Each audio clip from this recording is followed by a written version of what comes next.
beginning, there was nothing.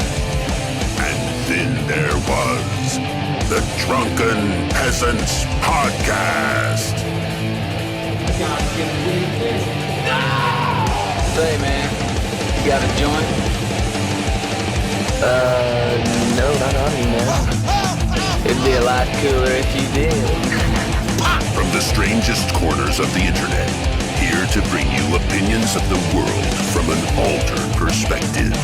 Here are your hosts, the Drunken Peasants. Hello, everyone. Welcome to the Drunken Peasants podcast, episode 453. It's an earlier than usual edition. The breakfast edition. We eat breakfast when it's nearly lunchtime here. It's the English breakfast. So we have Sargon joining us and Uzalu. Did I say it right this time? Uzalu? Close enough. Uzalu. Yeah, Uzalu. I always want to put like some sort of Wakanda inflection on it, because I really like. Yeah, I get that a lot. But how you guys doing? It's morning for us in the Americas. It's nighttime for you guys though, right? Evening. 7 o'clock in the evening. Okay. Yeah, it's still light outside. You can tell. Yeah. Well, yeah. We're gonna have like this culture divide because we're in the morning, you're in the night, so it's like the future right now. I don't understand it. Sargon, one thing I'm finding interesting is a lot of the channels I've watched over the past few years, it seems like their growth has stunted, but when I look at yours, it's still maintaining growth and people are still watching it. But I've noticed that a lot of channels, even channels that would somehow be in relation to yours, have kind of fallen off. Have you noticed that too?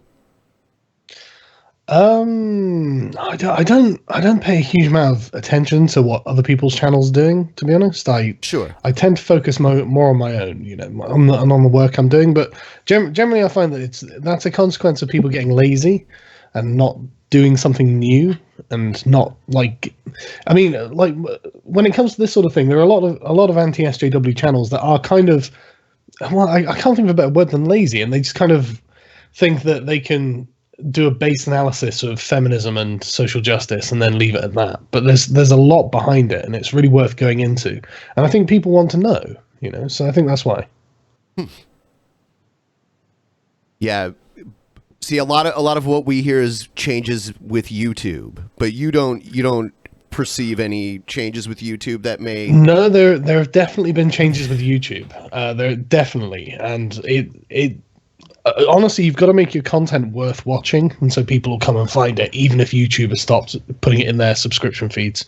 But they have been doing that. They have been messing around. Yeah, they have been, but it's still possible to get your stuff watched. Yeah. Yeah, we've had to find ways around that. We're using Google Calendar. We're using one Google service to make up for the fact that another Google service isn't alerting our subscribers anymore.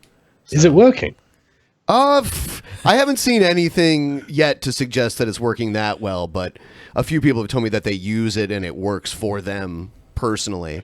I guess the trick is getting people to sign up for it. It gets me to show up, which is kind of important. you know what time things are starting now.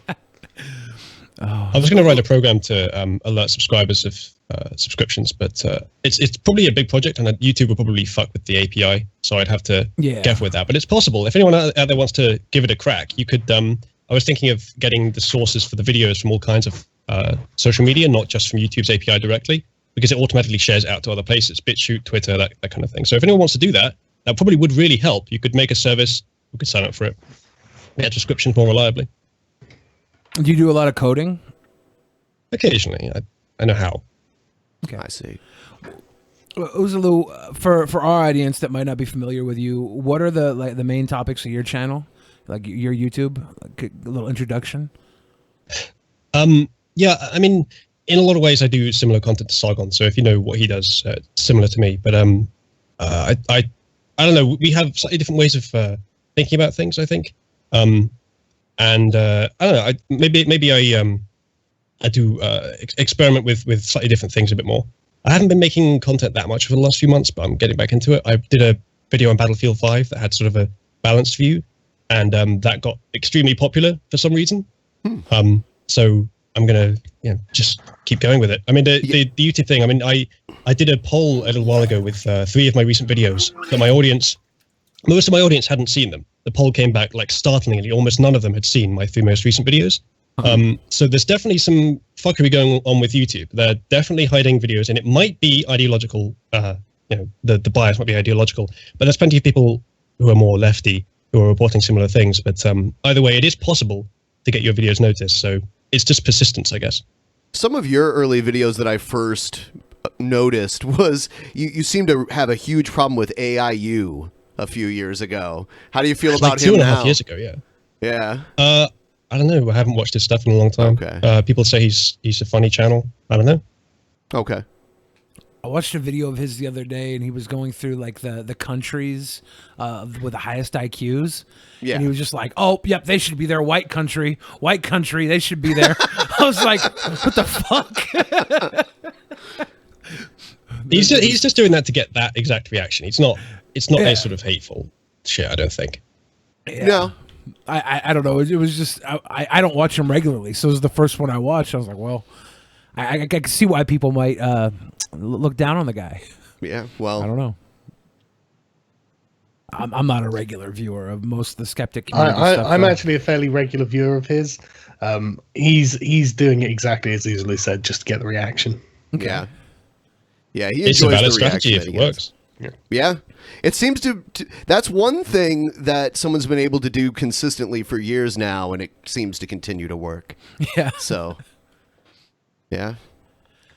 Oh, Sargon, for people who might not be familiar with you on our show, could you give a little introduction as well? I make YouTube videos from a classically liberal perspective. I often talk about social justice, Islam. I would probably talk about Christianity if it was a present force in my life, but it's not. Right. I can see that there are people in America who would be more concerned about it than I am. But at this point, I think the sort of culture war against Christianity has been won. And so, in Britain, the real challenge for us in the next 20 years is going to be Islam. It's going to be difficult, frankly. I agree with you there in many ways. We mainly don't even talk about Christianity on a regular basis. Maybe on a level of this person who happens to be Christian is an idiot. We'll talk about that. Yeah. But we don't debate atheism, Christianity really that often. I wish somebody had the balls to go after Scientology. They do. Nobody does. They're scared, man. Have you seen it? Leah Remini's getting the shit kicked out of her right now. Not literally. I actually had Ron Miscavige on. His son is the current leader of Scientology, and he had to make a daring escape from one of their compounds, and it was. It's every bit the cult that you would expect. Hang on a sec, sorry. Yeah. Sure. Oh, yeah. I don't really see the Muslim culture thing here in Seattle, right? We see the culture here. Well, yeah, but I don't see it taking over in Europe. So I really I need to look at. Yeah, there's other parts of the United States where you'd notice it more, like Dearborn, Michigan. That's one place. Yeah. Yeah. Knox County. They've got a 50% Muslim population in Dearborn. So. Well, if you don't encounter it around you, just take Central and Western Germany as a warning not to do what they did. Sorry about that. My son, it's his bedtime, and he came in to see me, and I had to tell him to go back. But there is a problem with Islam in the West, and everyone knows it. Even Tony Blair in Britain was the leader of the Labour Party when they decided that open borders was a good thing in Britain. And he's actually on record saying, well, there are millions of Muslims who just hold fundamentally incompatible views of women and homosexuals and things like that. And it's something that the West is going to have to deal with. And it's well, thanks, Tony, for putting this on our shoulders. But yeah, it's really bad in my country in some parts. So, where would you say it's the worst? Is it in the urban areas? Yeah, the cities and. Yeah, that shit wouldn't fly here in Seattle. We have way too many gay people, and they're pissed. They would Yeah, but in at least in the U.S., we get a lot of the SJWs that defend Western Islam, like Islam in the West. Yeah. even though in Islamic countries their laws are atrocious to many of us. So I think it's that you're identifying that hypocrisy because the social justice warrior types don't actually have principles that they work on. I mean, they do in a sense, but what they're working on is power, and so they'll latch on to anything that they can infect and use as a vector to spread themselves. And Islam is a good example of that. Islam is very good at doing a similar thing, but from the other side. Right. And it's probably their biggest challenge, but they're meeting it head on. They're doing a pretty good job of integrating it with their own stuff. And it's this sort of addiction to preferential treatment of the outsider, of the weak, of the minority class. Yeah. Which just seems to be, sometimes supporting the underdog just because they're the underdog is a good thing, but quite often it's not a good thing. And we're seeing a good example of that now. They sort of take advantage of the existing goodwill of Western people and manipulate it to just gain power. It's quite amazing how they're compatible value systems, isn't it? And I've been thinking about this a lot. I think it's the moral systems, because most people's moral systems are rooted in principle. Most people have something that is objectively right or wrong in their opinion, regardless of who is doing it. This thing is right or wrong. And so it doesn't matter if it's the most powerful man in the world or the most underprivileged, weakest person in the world who's doing the thing that is considered to be right or wrong. I mean, like Bill Gates, helping an old lady across a road is objectively correct in most people's view. Most people will see that as a moral good. They don't take into account Bill Gates's wealth and riches and whatnot, and vice versa for like a poor person who's bullying someone.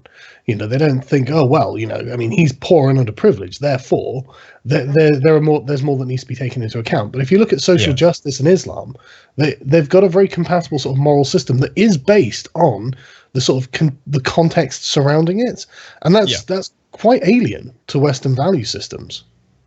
Yeah, you've got the elements of, ironically, the combination of two ideologies that you would think would be incompatible, postmodernism and Marxism.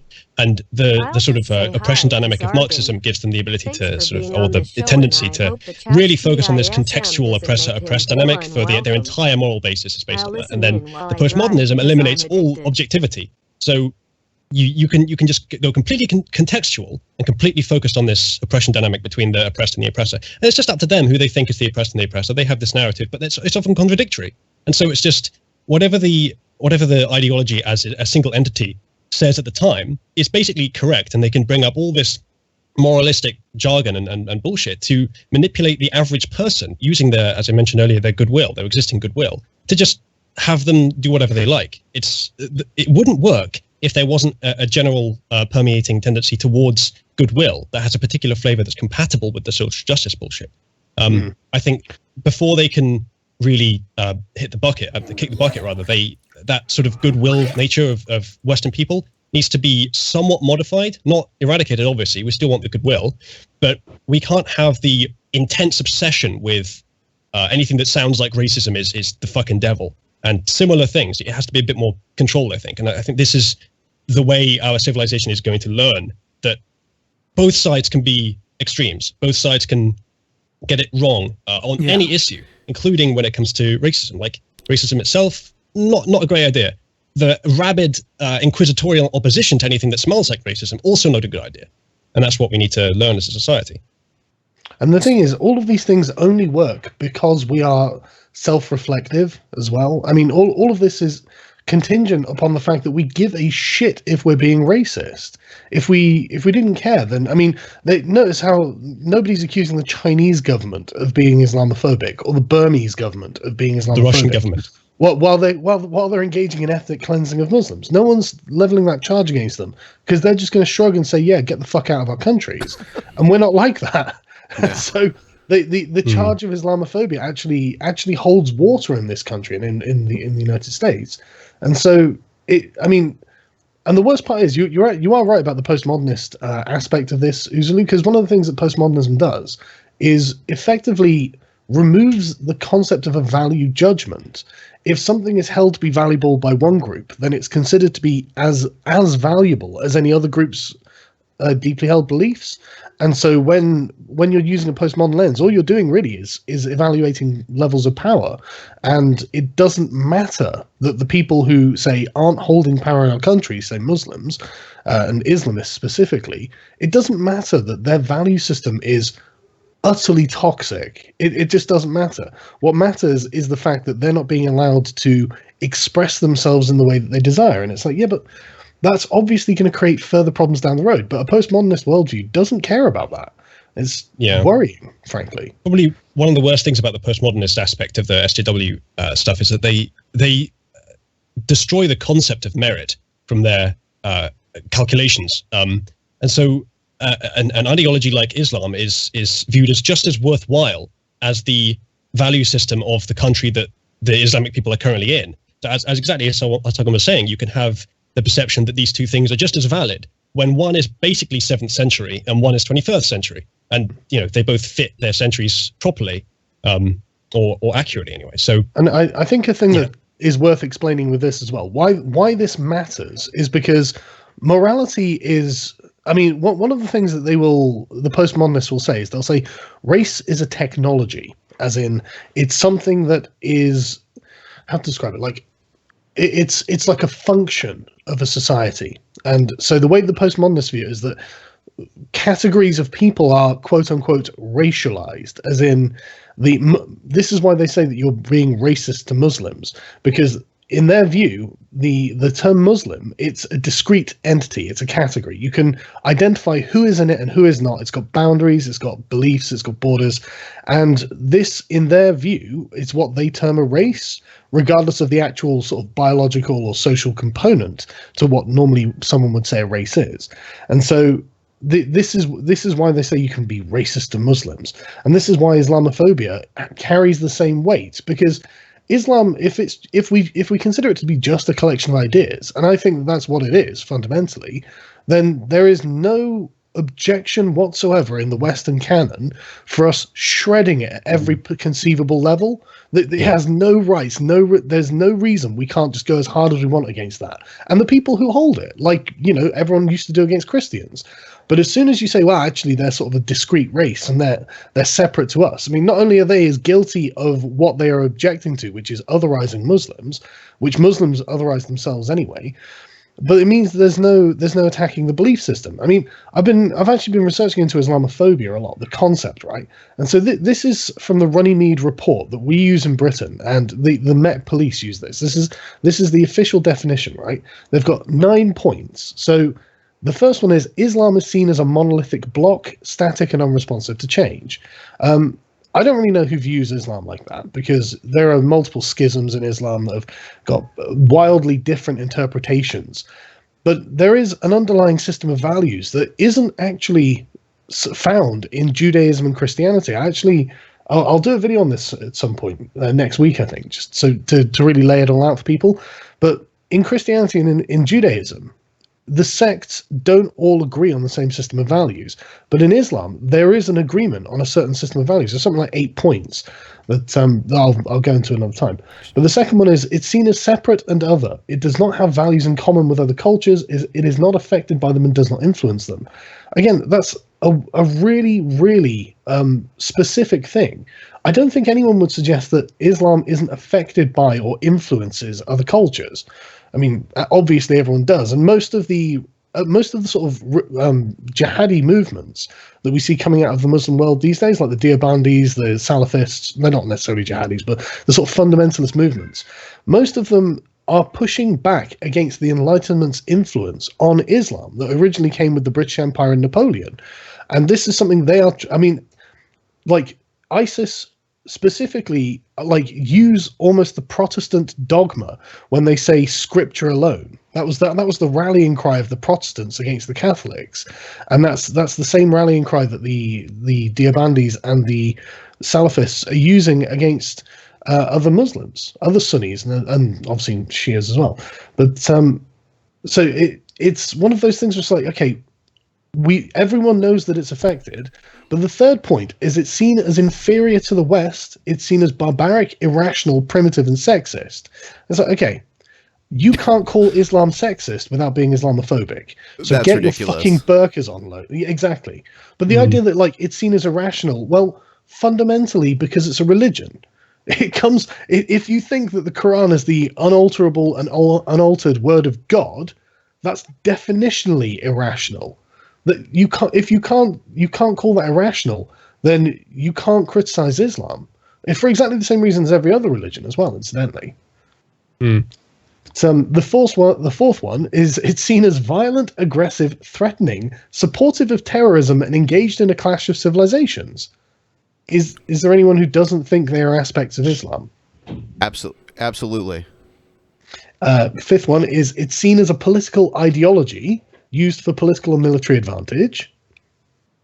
Is there anyone question of that? Is there anyone who's going to say that Islam isn't a political ideology as well as a religion? What's Sharia law? Right. We have countries that follow the law of Islam, so absolutely, it is political. Exactly. It's deliberately so. I mean, it created a caliphate when it was first created by Muhammad. But and the next one is criticisms made of the West by Muslims are rejected out of hand. Isn't that interesting? I mean, why would I accept the criticisms of theocrats towards secular Western democracies? All of their criticisms are going to be grounded in these people don't believe God told us to do things. Yeah, which is irrational, but of course saying that is a bit Islamophobic of me, I suppose. Yes. Of course, it absolutely is. I mean, literally, it is an irrational perspective that they're coming from because it's predicated on faith. Have you researched the origin of the term Islamophobia? Do you know where it originated? Yeah. Everyone thinks it came from the Muslim Brotherhood, but that's not true. Originally, it was first recorded in the Journal of Theological Studies in 1923, and there was a French reference to the word as well that wasn't translated as Islamophobia into English. But the where it really comes in modern parlance is from this Runnymede report that I'm reading from now, and they're the ones who did it. And this really, I think it was a man called, I think his name is John Stone. I think it was Let me get his name up because I don't. Richard Stone, sorry, Dr. Richard Stone. He's a British Jewish man who he fetishizes the Muslim rule of Spain. He thinks of it as a golden age between the Muslims and the Jews, when the Jews were dhimmis in Spain, and he wants to foster a kind of common parlance and repartee with Muslims and Jews based on this idealized representation of how he thought that they interacted in Spain. I mean, like there was something called the Cordoba Massacre in 1066, which was where the Muslim rulers of Spain decided to kill the Jews in Cordoba just for the sake of it, to take the stuff. And baked into the theology of Islam, the end times will come when the stones and the trees will cry out, Muslim, there is a Jew hiding behind me, come and slaughter him. The slaughter of the Jews is required for the last day to occur in Islam. So it's really baffling that this guy wants to wants to do anything with Islam, really. But point 7, hostility towards Islam is used to justify discriminatory practice towards Muslims and exclusion of Muslims from mainstream society. You might think, okay, well, yeah, I mean, you don't want to just discriminate against these people, but where else are the jihadis coming from? It would be really irrational to check out Sikh temples or Hindu temples for jihadists, but you are going to have to look to Muslim communities alone for potential jihadis. So all of our intelligence services, they're all openly Islamophobic according to this definition. And following on from that, point 8 is anti-Muslim hostility is seen as natural and normal. So if you fundamentally find yourself against Sharia law and opposed to the way that Muslims run countries, you're an Islamophobe. And number 9, it is seen that Muslims follow a violent prophet, Muhammad. And it's like, okay, the Muslim tale of Muhammad's life involves Muhammad committing genocides and conquering various other tribes. If he's not considered violent, then we don't have a definition for what violence is. I mean, basically, by definition, everyone is an Islamophobe. Even they've not only defined Islamophobia here as criticism of Islam, but describing Islam accurately in a way that would make some Muslims upset. Yes, using Muslim sources to describe Islam makes you an Islamophobe. By the literally definition. reading the Quran and interpreting it in a reasonable way could make you an Islamophobe, according to this definition. That's ridiculous. It's absurd. I can't It's believe I'm a absolutely- fucking Islamophobe. Yeah, we all are. Can you imagine? Yeah. Yeah, everyone Never knew is. it. It devalues real. I mean, we had a mosque here in the area that we live in that someone came and burned down. I would say, you know, for us to have rational ideas and opinions about Islam, coupling in that with someone who would actually burn down a building, I would say kind of devalues the actual misdeed that was made. I think there may be more of a connection there, though, because it's the same thing with violent video games. You let out violent urges in the video games, and you can let out critical urges of Islam in criticizing Islam, rather than burning the building down. So calling him Islamophobic may possibly have contributed towards that happening. Possibly. I mean, that's obviously, that's a demonstrable case of bigotry and hatred. You know, someone who's just going to randomly find a mosque, say it's a mosque, and then burn it down on the principle. That's obviously bigoted. But My cousin burnt down a Christian church, but it wasn't because they were Christian. It was because he had stolen the collection plate and wanted to hide the evidence. So there's other reasons to burn churches down, right? Yeah, true. Well, that sounds like a smart man. He didn't get away. Oh. Never mind. Not He anymore. likes then. burning things. Have either of you been posting any content on Steam It or DTube? No. I've posted on BitChute, though. Is BitChute like that a streaming service with or it's like a video service, cryptocurrency? crypto video service? I don't know if it has crypto in it yet, but it's peer-to-peer. It's like torrenting, but for videos, which I really like that idea. It's going to cut their costs enormously. I do like the idea of BitChute. I recommend people give it a go. All my stuff's on there. I think Sargon's too. Yep, my stuff's on there. I've been meaning to ask Sargon for a little while there. I noticed you were making appearances in the blood sports community on some of their debates that they were having.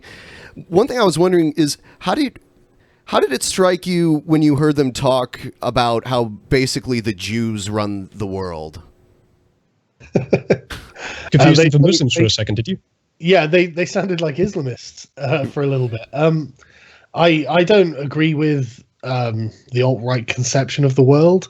It's like all identity politics. It's just the narrative of victimhood. Here's a group that's oppressing us. Oh, we have to get rid of this group. And it's like, if only life were that simple. It was so easy to say this one group is the source of all of your woes. It's nonsense. But the blood sport stuff, I mean, like, I've definitely stayed away from it because it's become really, really cancerous. So it's pretty much dead now, right? Yeah, it seems like they've all kind of itself. cannibalized each other eventually. Well, the whole thing was just built. It wasn't built on argument. It was built on character attacks. And so they were all like running around like, "Oh, did you smear my good name?" It's like, none of you people have got a good name. You all day, every day, you call each other piece of shit, and then you sit there arguing and screaming with each other on streams. It's like this is not achieving anything apart from the destruction of your careers. It was proudly compared to like Jerry Springer, right? That was. Yeah. And Jerry Springer, the one thing you noted about Jerry Springer is all the white guys never knew how to fight anyways. They were just throwing fists and like nobody would ever get knocked out, and Steve would come in and pull them away like little fucking toddlers. But I don't know. Yeah, do you really want to be the Jerry Springer of anything? Who wants to be that? Didn't he get he ran for mayor? He was the mayor of Cincinnati. And then he got in trouble for buying a prostitute with a check? I don't know. He wrote a check. Maybe. He was the Jerry Springer of Jerry Springer. For real. Yeah. So, VidCon, are you going again this year? Not this year. It doesn't seem very interesting this year. I heard you might have like been throwing a party there. That's why I asked. So I guess that's not true. Yeah, well, I mean, there are two reasons for me. I've been traveling to America a lot recently in the past few months, and honestly, I want to just stay home for a while. I've got wife and kids and stuff, so I don't want to spend too much time away. But I mean, if there was a really good reason to go, I'd probably do it. But nothing's come about, and VidCon itself looks really boring this year, so I just thought I'd just give it a miss. I'm just going to hang out with Boogie. Oh, I'm gonna tickle his belly. He's shrunken belly. He's lost. Yeah. Yeah, no, I'm gonna wear his skin flaps as like a fucking parka. Well, say hi to him from me. For sure. I remember seeing you guys have a chat there last year. It was a meeting of the minds. It was very. Yeah, we had Lacey on here for the first time ever. I think it was last month or maybe the month before. I was so surprised because she was one person I thought we'd never have on here, and she was probably one of the best guests we've ever had. She was honestly. very good. Thank God for that red pill. Oh my God. Mm-hmm. She turned her into a real woman instead of a fucking cunt. No, I'm just kidding, Lacey. I'm sorry. Yeah. Good job, Chris. Yeah. Yeah. Oh, got a cup made of red pills. Interesting. So IHOP, do you have IHOP in the UK? Probably not. It's international. I don't know what it is. It's the International House of Pancakes. I had to cover the story because it's trending. I'm going to get through it really quick. IHOP, it's been around forever. International House of Pancakes. They changed their name to IHOB, and everyone was like, what does it mean? And it's burgers. Really? Yes. The International House of Burgers. So they're throwing the pancakes away? I think it's just a publicity stunt, but everyone cares a lot about it. People freaked out. Oh, I cared. I thought it was going to be breakfast or something, and they were going to offer more omelets. It's an institution here, you know. It's like, do you guys have Denny's there, or like any sort of diners? I don't think they have Denny's there. Yeah. No. People go here for breakfast instead of like the pub and get all the delicious English breakfast. We just get a stack of fucking carbs. Yeah. It's America. Well, English breakfast has a lot of carbs too, but it has a lot of fat also. Yeah, it's got some good stuff. We're famous for saturated fat. Yeah. I like, you know what? I like the English bacon better sometimes because you can cook it more rare. It's not as crispy, you know? Yeah. I don't know. Possibly. I don't know enough about American bacon, to be honest. It's very fatty, and a lot of people like it almost burnt to a crisp instead of chewy. So crispy is one way to describe bacon for a lot of people. They need that crispiness here in America. Yeah, but we got to move on. I want to know about the burgers. We're not going to know anything about the burgers. What about the burgers? I just had to address it. We just had to tell everybody. Yeah. Ladies and gentlemen, the mystery is over. So I guess Trump and Kim Jong-un are going to meet because Trump made it to Singapore. Oh, shit. There was like a lot of posturing. Like, I'm not going to do it. Actually, I am going to do it. I'm not going to do it. So what's your opinion on this? Do you think it's going to go? Do you think anything's actually going to happen as a result of this? The God Emperor has landed. That's what I think. No, I've been fairly impressed with Trump's handling of this. It's looked like a roller coaster that he's been, occasionally doing badly and then getting lucky and getting back in. You could interpret it that way, but I think he's just doing the posturing game, and he's doing a good job of it too. He's still in there, and it looks like it's probably going to go well. I was told that literally less than 24 hours ago, the people of North Korea found out that this was happening. Nice hat. Really? Thanks. I got a Trump Tower in New York, actually. Really? Yeah. Yeah, I went on holiday to New York a while ago, and I thought I've got to go pick one up. But Trump's doing really well with Kim Jong-un because he understands how Kim Jong-un thinks. He thinks in much the same way as Trump. He's basically a bully, and Trump can basically just out-bully him. Trump's. Oh, I can't wear fucking hats. I hate my hats. But Trump. It's just a negotiation on who's willing to back down first, and Trump doesn't have to back down first. He holds all the cards. It's the same with Trump at the G7 recently, really throwing everything up in the air, and no one knows what to do. And it's like, yeah, exactly. That's exactly what Trump's good at, is getting you to dance to his tune, and you will eventually. You will. And that's kind of why I like him. Yeah. Because the thing that annoys me, right, is the Americans, and like everyone's guilty of this. I think this is just like an English-speaking thing where we're all very willing to accept that the person across from us has something valid to say, but like America is the uncontested hegemon of the world, and it is better for the world that America remains the uncontested hegemon. There's nothing good is going to come from the European Union or from China in regards to international relations. It's just going to be oppressive. from everyone else's point of view, from like the point of view of the people who have to live under it. And so, yeah, it's good that Trump's throwing his weight around and putting these people in their places and saying, no, you've got to dance to the American tune rather than America dancing to the European tune or the Chinese tune or the Russian tune.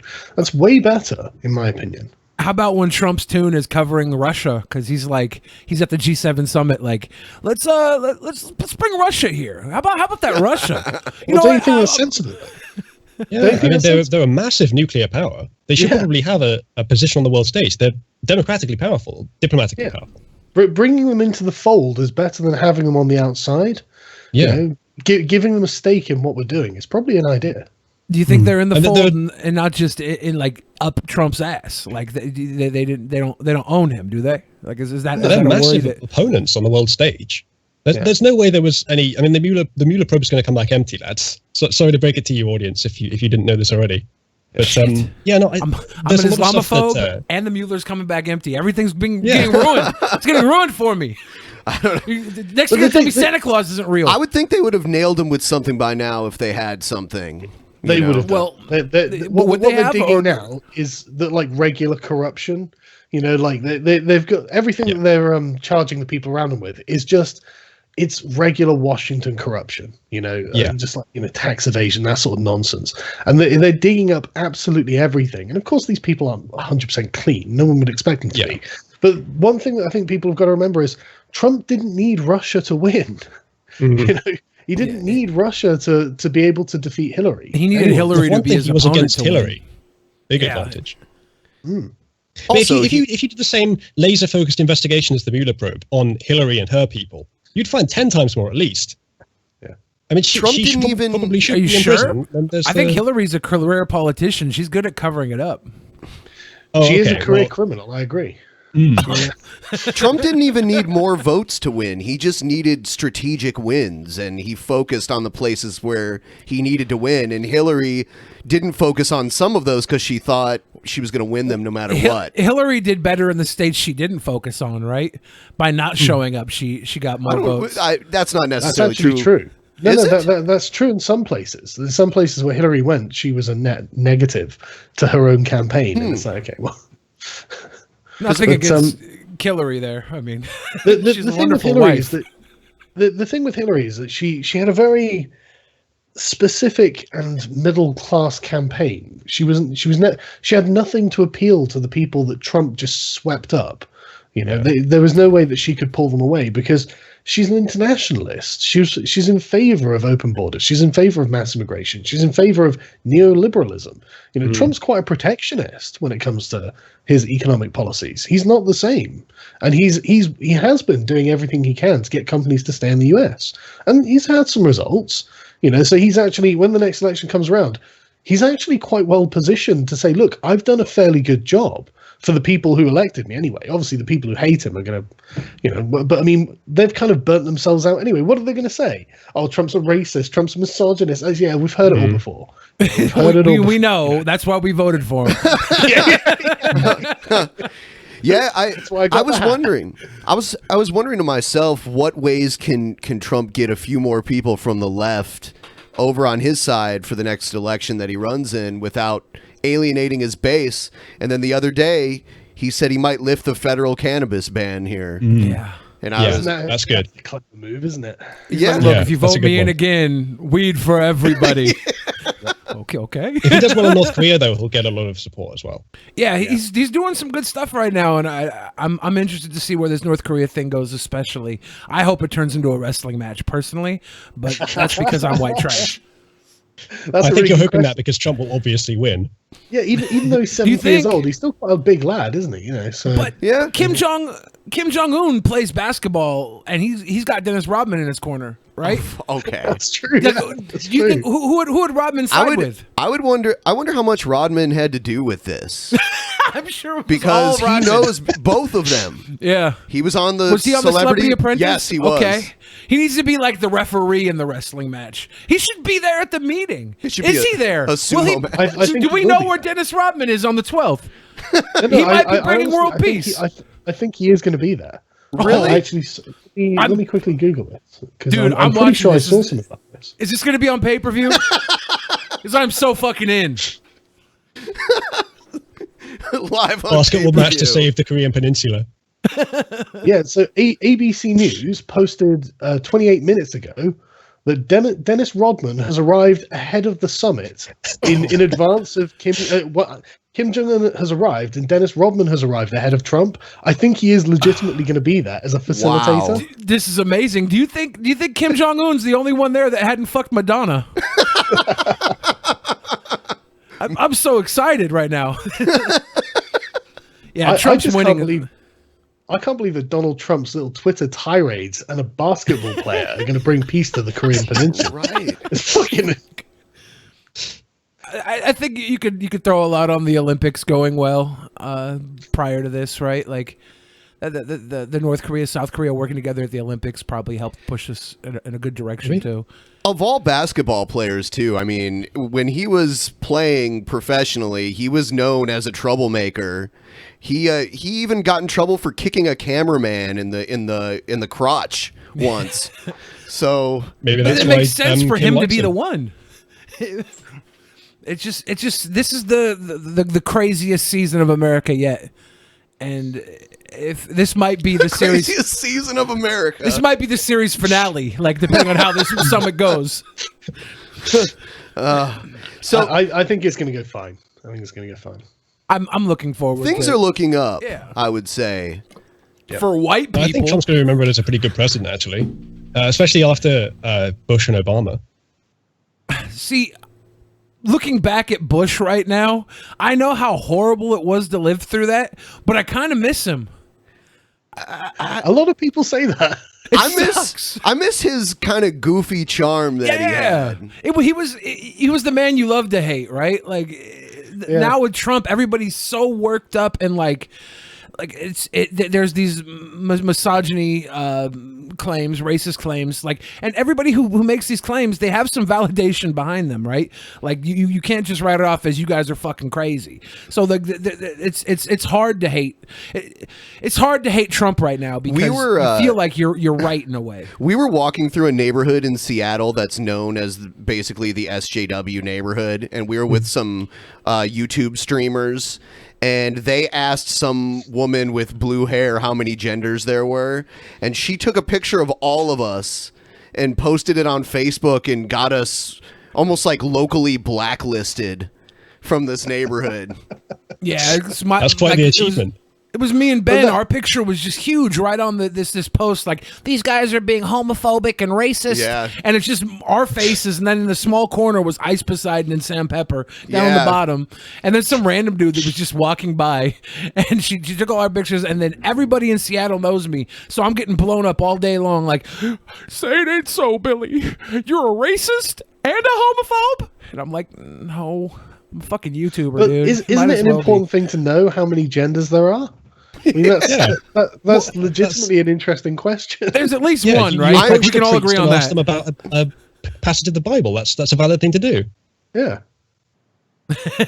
I've been saying that there's only one gender, uno gender. There's at least one. Yeah, we can all agree that. Yep. You know, I've actually got to the point where I'm against the concept of gender. I'm going to call people it and that from now on. What's its name? Yeah. Look at that over there, you know. I think androgynous people should be a third gender because you can't really tell. Like you can't tell if I'm a man or a woman. I was at a drive-thru and I was at Starbucks. The Starbucks woman was like, "Ma'am, would you like creamer?" And I'm like, yeah, actually." He is, you know, like he can't grow facial hair. I got long fucking curly Shirley hair. Temple curls. But the funniest one was when you were doing the concert and the bartender said, in Portland, SJW city number 2, and I'm on stage and this really beautiful bartender comes up to me after my show and she's like, "Oh my god, you're like the best female rapper I've ever seen." But it was loud in the bar, so I wasn't sure she said that, but I was pretty sure. And I thought for a second about just tucking it back and trying to score with her because she was so hot.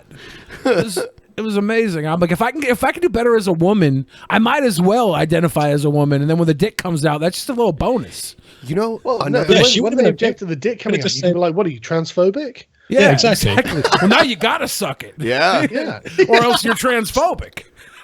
In fact, I can lead with that, and she'll go right in for it. Yeah. Fuck! See, I was so thrown off at the moment. I didn't even think of all this. Ah, damn. So Sargon, tell us about your D&D campaign. Oh well, Uzalu's in my D&D campaign. Oh yeah. Yeah. No, it's how do you think it's going, Uzalu? How do you find it? It's interesting. There's good opportunities for some good memes in there, and my character is surprisingly powerful. But I think probably the main attraction is the opposition between V and Arch. Yeah. V always wants to do things, and Arch is desperately trying to stop him from doing things, because V's decisions are almost always bad, but very interesting. And, always opening up a can of worms. But yeah, it's very good fun. Having a very good time. To be fair, if V hadn't screwed up by opening that demon book, we wouldn't have got all the glory. That's true. How long have you guys been playing D&D for? Like, not just this campaign, but like ever since you were kids, or like when you start D&D? I've been playing D&D since I was in school. On the other hand, this is basically my first proper D&D campaign. So I played a couple of sessions with V in a previous one, but I'd never before that. do you actually role play, or do you just kind of play the game without pretending like you're characters? Kind of a mix of both. People, it's actually really good, because one of the things that's interesting is most people don't realize that they're viewing the world through a specific kind of ideological lens, and they go around in their daily lives all day, every day, just viewing the world in this one particular way. And so when they come up against, like, if it's a Hillary supporter coming up against a Trump supporter, they have no idea what the Trump supporter's actually seeing when they, when they're talking about the same subject. They'll both take away different things from it. And the interesting thing about D&D is that the characters, like the people playing it, their characters, they've defined certain things that their characters are trying to achieve. And so it colors their view of the campaign itself. And it's a really good exercise in getting people to look at things from a point of view that they would never normally adopt. And basically what you're saying is all crusades are just. Yes, I am saying It's like my character was ordered to butcher a bunch of peasants who had been in a village where there was a demon invasion, and he just did it, no question. He found a bunch of peasants cowering in a cellar, just instantly killed them. I mean, I would never do that in real life. Were these peasants at least drunk? What's your alignment? Fuck everyone, basically. Like it's basically he's Nazi, but with a less cool symbol. I don't know about that, actually. He's a crusader kind of guy. He's a paladin who's the conquest variety. And so it's like every crusade is just. Anyone who I've been told to crusade against is my enemy and should be utterly destroyed. But then, you can be good to your friends. It's an interesting kind of character. Yeah. My first character, though, was more of a crowd pleaser. But unfortunately, the world saw fit to kill him off. Her off. I've never done a D&D campaign ever, so I always played Magic the Gathering cards, so I thought I was nerdy enough. Yeah, so how did you... So did Wizards of the Coast make D&D better overall? That's a good question. I can't comment on this. I don't know the details. I mean, kind of. Like, if you go back to, like, 1st and 2nd edition D&D, then you've got... the system itself is fucking archaic, and like instead of just having a bonus that you add to your dice roll to see if you beat someone else's armor class and see if you hit them, you have this thing called THACO, which is a number that you had to achieve to hit someone of an armor class of 0, because instead of going up, the numbers went down, and so you'd have to calculate it by subtracting numbers from whatever you've rolled and whatnot, and it was unbelievably complex and totally unnecessary. And by the 3rd edition, they changed this so it's just all the numbers are positive, which made everything a lot easier. And there's no denying that 5th edition is a lot more streamlined than 3.5, but I kind of miss the 3.5. I'm not happy with 5th edition very much, to be honest. Yeah, I started playing during the TSR days, and then I remember it changed. Even the name of the game changed to Advanced Dungeons and Dragons. Yeah. So, yeah, they did kind of simplify it, especially with this most recent edition that they put out. I was always hoping that's the acronym of ADD. Is that deliberate? Yeah. Did you ever read like Dragonlance or Forgotten Realms or anything like that? Yeah, I fucking loved the Dragonlance books when I was a kid. I read them all. Did you see the animated film? It was terrible. I did. It was shit. Yeah. It was, I was always hoping. Sorry, go on. I was just going to say, I was always hoping for a live action Dragonlance film, but they just never did it. Yeah, but did you see the live action D&D film? With Jeremy Irons? Yeah. It was terrible. Marlon Wayans in that? Yeah. Yeah, it was really terrible. I think I may actually have seen that. It's terrible. Like years ago when I was a kid, and it was utterly forgettable. Yeah, it is strange when you have something you like and they make a feature film out of it and it's terrible, like the Super Mario Brothers film or something like that. No, at that point in time, That you one really wasn't couldn't get forgettable, mad. Yeah, Super Mario, like they did something almost artistic with that. It was fucking terrible, but all the creative So like, changes if I they take made, like a wad of shit and smear it on the wall and it makes like a pretty picture. if you make giant It's pinhead artistic. Goombas and then Koopa is just fucking, was it Dennis Hopper? Was it just Dennis Yeah. Hopper? That was he didn't have did he at least have spikes? Like I can't remember. He turns into a weird dragon at the end. Oh, spoilers, shit. Yeah, spoilers. But how the fuck can you make a live action film out of Super Mario? I mean, like, come on, you know. Yeah, what the why fuck would did you they? think it was going to look like? Why would they do that before they do Legend of Zelda too? You know, because that actually has a story that could be told. Well, it's in a because film. Mario was the biggest selling video game of all time, so the property was just hot, and then they turned it into fucking. It doesn't resemble the game at all, other than they're plumbers. Okay, so here's the real question: The Room versus the Super Mario Brothers movie. Which is worse? Well, you can. That's up to interpretation how you rate it, because which is worse or which is better for being so bad? You know. Chat. What do you think? 1 for The Room, 2 for the Super Mario Brothers movie. The Room had nothing to draw off of, so I think it's unfair to compare the two, because we already had our mindset on what Super Mario was supposed to be. The Room makes me laugh, and Super Mario Brothers doesn't even ironically make me laugh. Yeah. See, I haven't seen The Room. It's hard I to haven't get seen the through whole thing. it. I've seen bits of it. I watched The Room after I watched The Disaster Artist twice. And The Disaster Artist is the making of The Room, basically. Yeah, the most interesting part of The Room is where did this guy get all this money to make this movie? That's the most interesting question. If you look it up, he started off as a peddler in France selling little toys to kids. His last name Oiseau is loosely translated to bird because he would sell little toy birds. Right. And he took that money and got into a shipping business where he would ship shit from France to America and sell like all this like jeans and stuff in America. And he bought a bunch of property in San Francisco back in the 80s. And then the economic boom in San Francisco made all his property The real worth estate, millions. yeah. Millions. So he's got all this fucking money. And this guy was like, well, let's make our own movie. And he just dumped like $7 million into this shit film. And Yeah. he was the producer, he was the director, and he was the writer. Everything he wanted done, he could have done. And it was so bad. I think it's funny that he won't admit that he's from Poland, and when people ask where he's from, he says he's from New Orleans. New Orleans, man. I think he finally admitted to on Jimmy Kimmel or something when they were debuting Disaster Artist that He was has from an Europe. accent. Yeah. Amazing guy though, just such a fucking weirdo. Like I could see why America loves him. You love an underdog story when the guy should be an underdog, right? Like he should have never been anything more than a little shit man selling jeans, but he lucked his way into fame and fortune. So yeah, I'll take The Room over Super Mario Brothers. I will too. I think chat went the same way. Yeah. Yeah. There were a lot of twos though.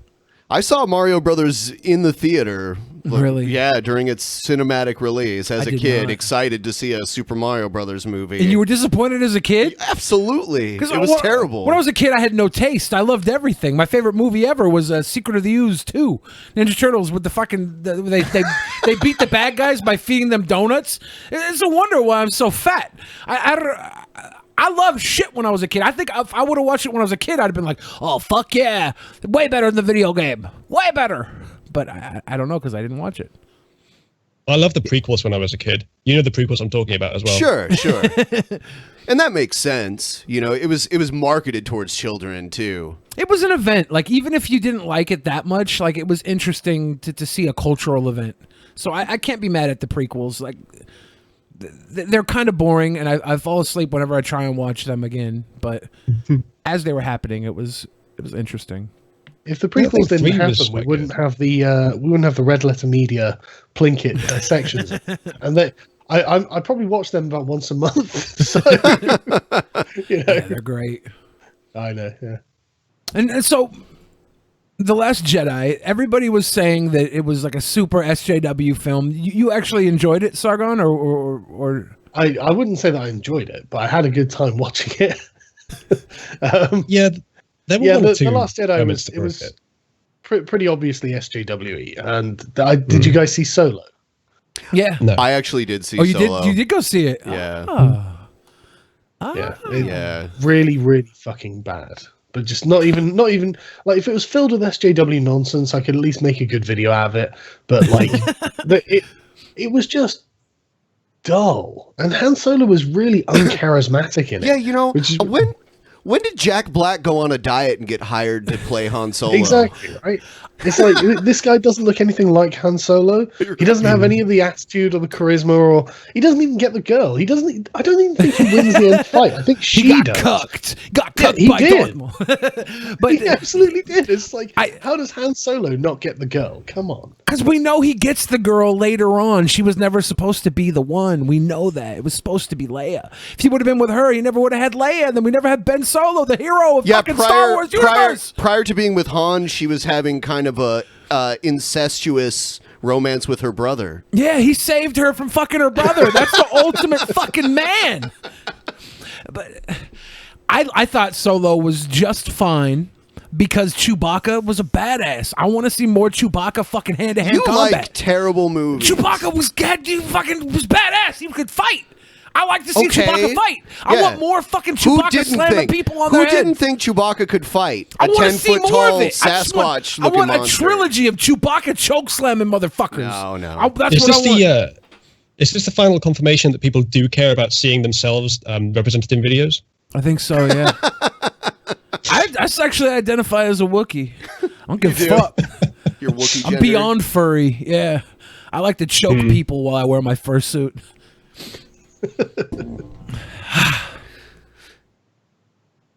thought The Last Jedi was a little bit SJW. It had a few parts, but it was all right. It was a decent movie.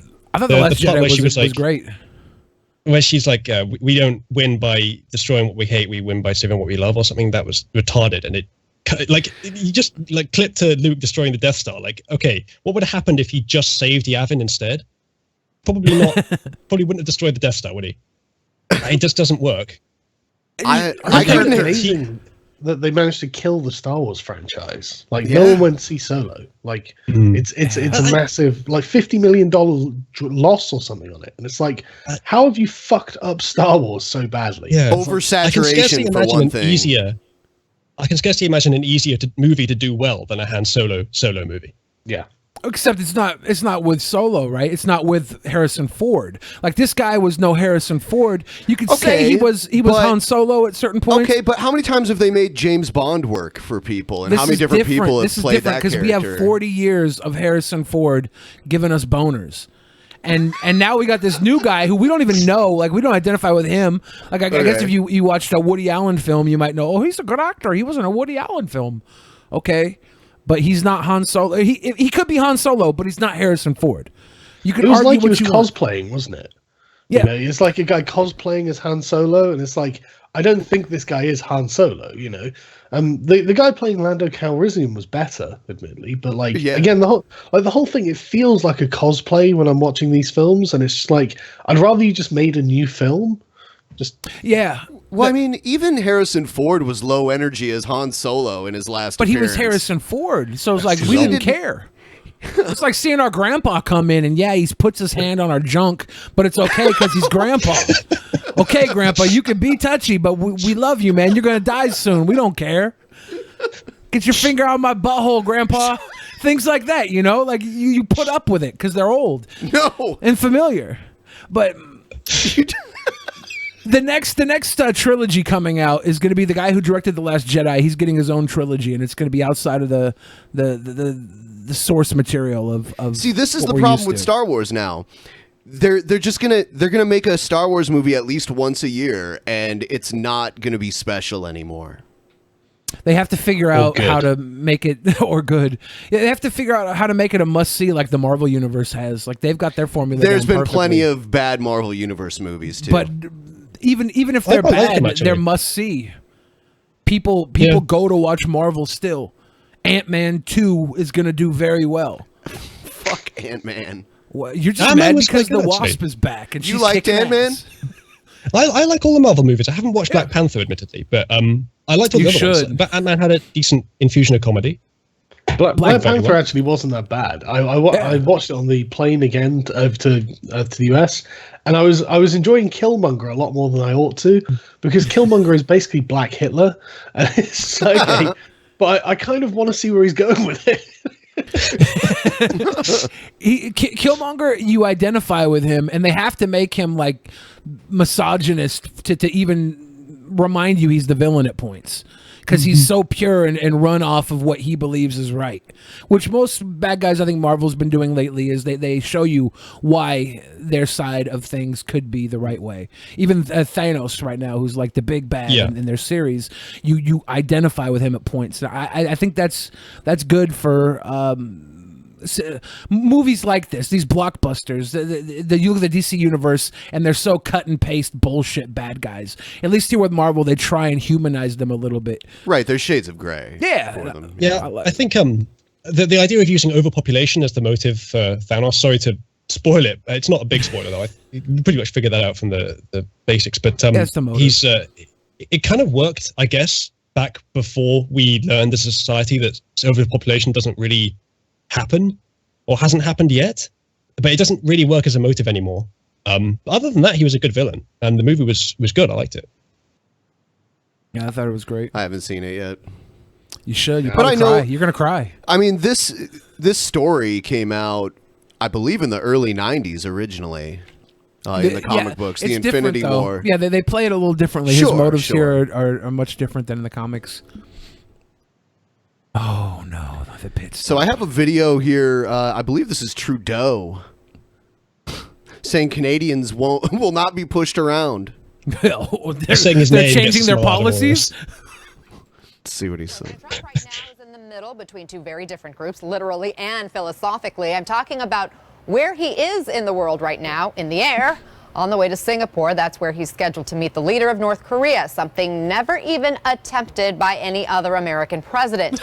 But it's what he's leaving behind that has longtime allies of the U.S. scratching their heads. The G7 summit still winding down in Canada without President Trump. He left this summit early to get it. This fucking guy is going into North Korea. This is a CNN news alert. Just want to remind you, Trump is a piece of shit.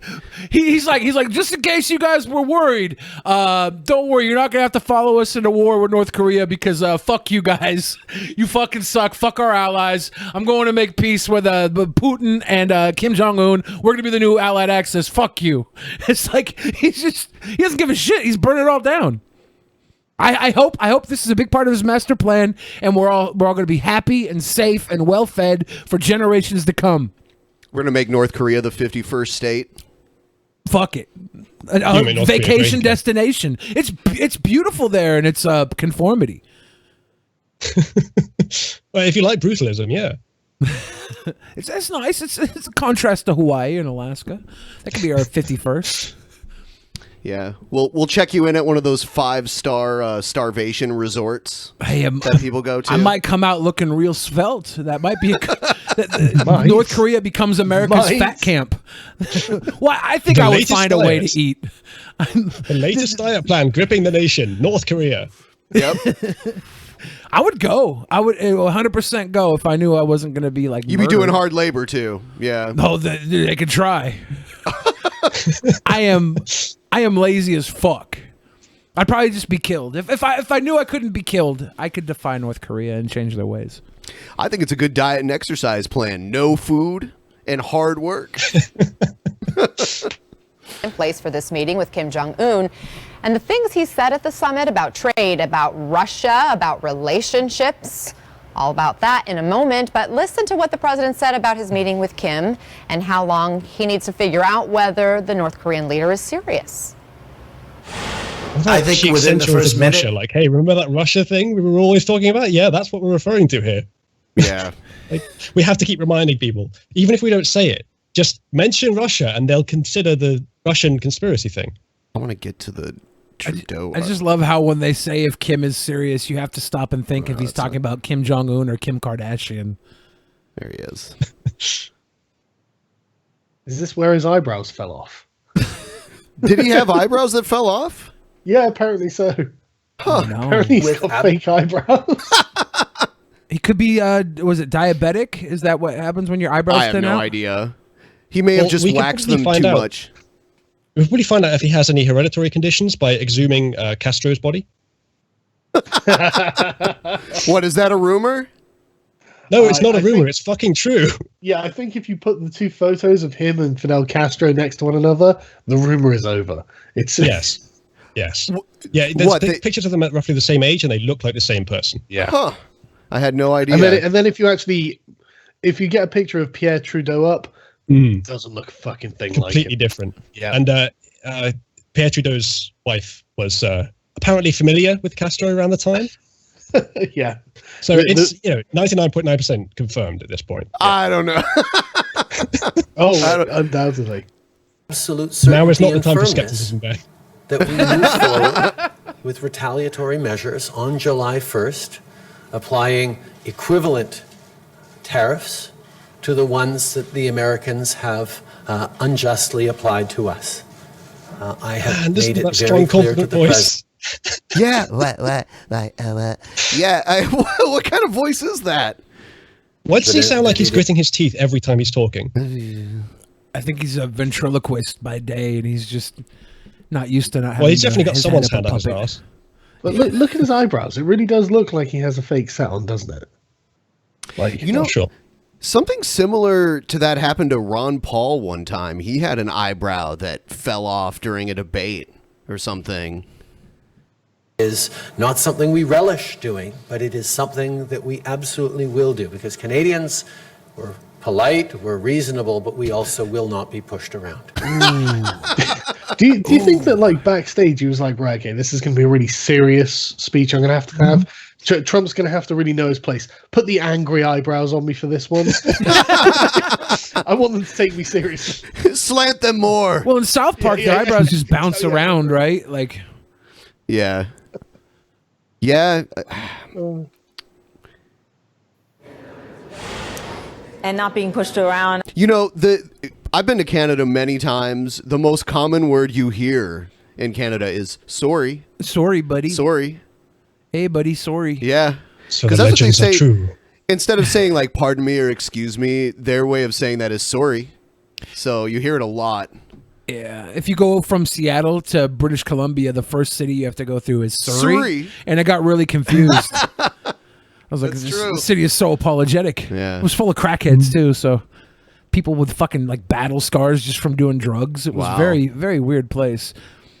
The butthole of Canada, I assume. Here's another Build a video. North Wall. Virginia, this might have been the same guy you sent me a story about. Okay. But this one says Virginia congressional candidate wants to make incest legal. Is this the guy who openly said he was a pedophile, too? I don't know.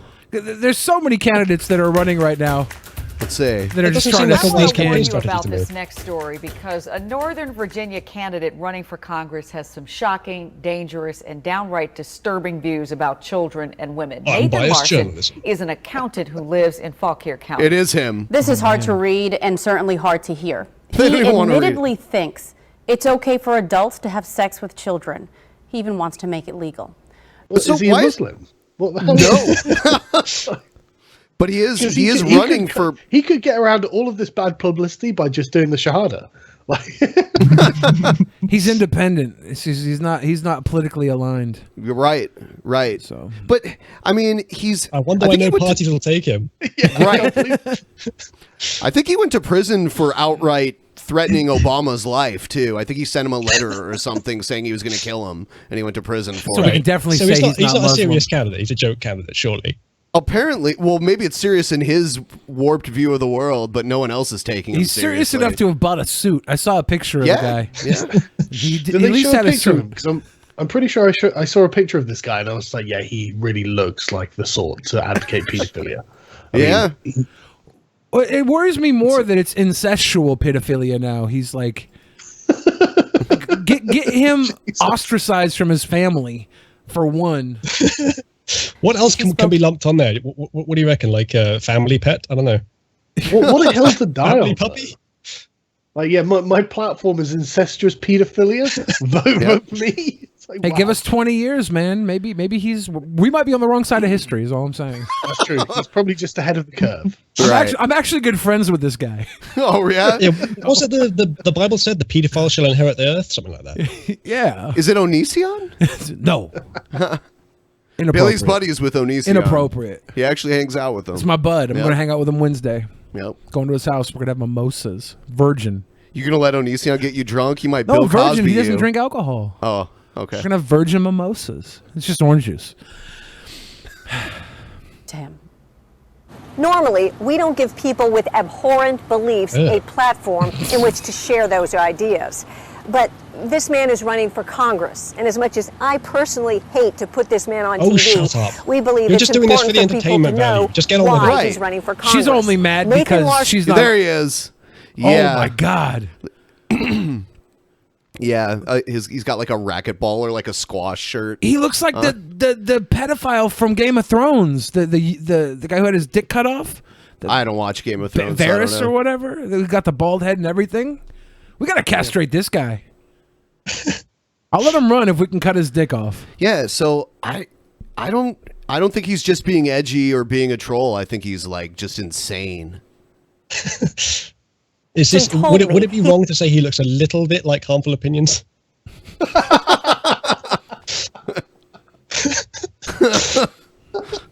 Hey Tim, much love. He wants to, quote, restore liberty and make incest legal. What about sexual relations with your own children? Like, I would favor, like, legalizing incest. Okay. Why is that? Just because I don't have brain cells, but I do have a little sister. What about the children's God, rights? he's like an extreme libertarian. He's literally just Amos Yee. This was Amos Yee's position. I don't think Amos Yee's a troll. I disagree with you on that, Sargon. He might be, but I think it's explicable by just extreme libertarianism. It's the same thing with this guy. I mean, this guy's clearly a bit nuts, and so he's going far too far with it. But the same thing probably applies to Amos. And from an extreme libertarian position, you would answer these questions in the affirmative, even though you wouldn't actually support them happening. You might, bring your band of ANCAP militia out to stop someone doing pedophilia, but you wouldn't want to have it state regulated because you're a fucking extremist libertarian. So you think Amos Yee really believes what he says, and he's not just doing it for attention? No, I talked. Well, maybe he is doing it partly for the attention, but I talked to him around the time he started advocating it. Afterwards, I should say, I didn't influence it, but no, I basically planted the seed that grew the tree. No, well, I maybe watered it a bit. No. I think he's serious. I talked to him. I did a stream with him for about 2 days. I turned him into like approximately a centrist, and then a couple of days later, he talked to his ANCAP friends again, and then he was an ANCAP again. So he's someone who is just desperately searching for an identity, and I think the fact that he's been oppressed, arguably, by the Singapore government, led him to go extreme libertarian, and that was his identity. And it's a principled position if you are not for any state regulation at all to be in favor. So that's manifesting itself in pro-pedophilia activism. He's for complete no, he's trolling. Like I've watched streams with him on, and he's just there smiling, going, "No, buddy, I really mean this." And the shit-eating grin he's got on his face, he's doing it because he's a troll. Because he thinks he's identified like there could be potentially a relationship between an adult and a child that isn't necessarily harmful. But I think that if those relationships exist, they're the tiny, tiny minority of these relationships, obviously. And that's, in my opinion, more than good enough reason to have these things as being illegal. But if he's saying, well, look, there's no harm done in this particular case with that particular case, therefore it shouldn't be illegal. Like, that's something you can't negate, and that's what his position seems to be. And it's just like, and I think that he's taking this and then running with it as a troll. That's what I think he's doing. I think perhaps the running with it part is for attention, is for the troll. Yeah. But I think the taking it part in the first place wasn't. I think that was serious. But at the same time, he's changing ideologies every few months. For a while, he was an actual feminist, like Anita Sarkeesian praising feminist. I don't know what he is now, but I think he's still pro-pedophilia. He might be back to being an ANCAP again. Didn't he lose his YouTube channel? He lost all kinds of shit. He lost houses over this. At this point, it sounds like we're talking about Brett Keane. He's switched ideologies. He's lost his YouTube channels. It's been a long time since I've actually watched DP, but how much has the Brett Keane stuff moved on in the last year or so? Has he done anything different? He vanished for quite a while, and then he's just recently come back. And now, mostly, instead of taking the religious side of the arguments, he's basically kind of taking a right wing. Yeah, he's pro-Trump. He just got banned off Twitter for defending Papa Trump. He did? Yeah, he got banned. Yeah. Just for defending him, or did he actually say something? He was saying something like, Obama should be... he's just going in on... a lot of people. I don't think he should have got banned for it. Not if he was just saying. Well, I mean, what did he say about Obama? He said he's dirty. No, saying he's dirty shouldn't get you banned. He didn't say anything directly like illegal, you know. So I think it was probably just a bunch of people like "fuck you." I have a question for you guys. So, do you think because Twitter is such a large platform for expressing ideas that free speech should be protected there, even though it's a private company? Or do you feel that because it's a private company, ultimately they have the right to decide who can be on their site and who can't? Well, to a certain extent, the free hand of the market would do something about this, but probably not enough for it to be what I would consider just. The people that say that it's a private company, they can do whatever they want, like dogmatically, like that's an argument to end the entire discussion, are idiots. Because what they don't consider is that criticizing private companies is also part of the private exchange, like libertarian exchange of capitalism sort of discussion and validation. So that can happen, but that probably isn't enough because I think there's some sort of ideology pushing them from exactly where the hand of the market would lead them, which is a more libertarian, free speech, open environment.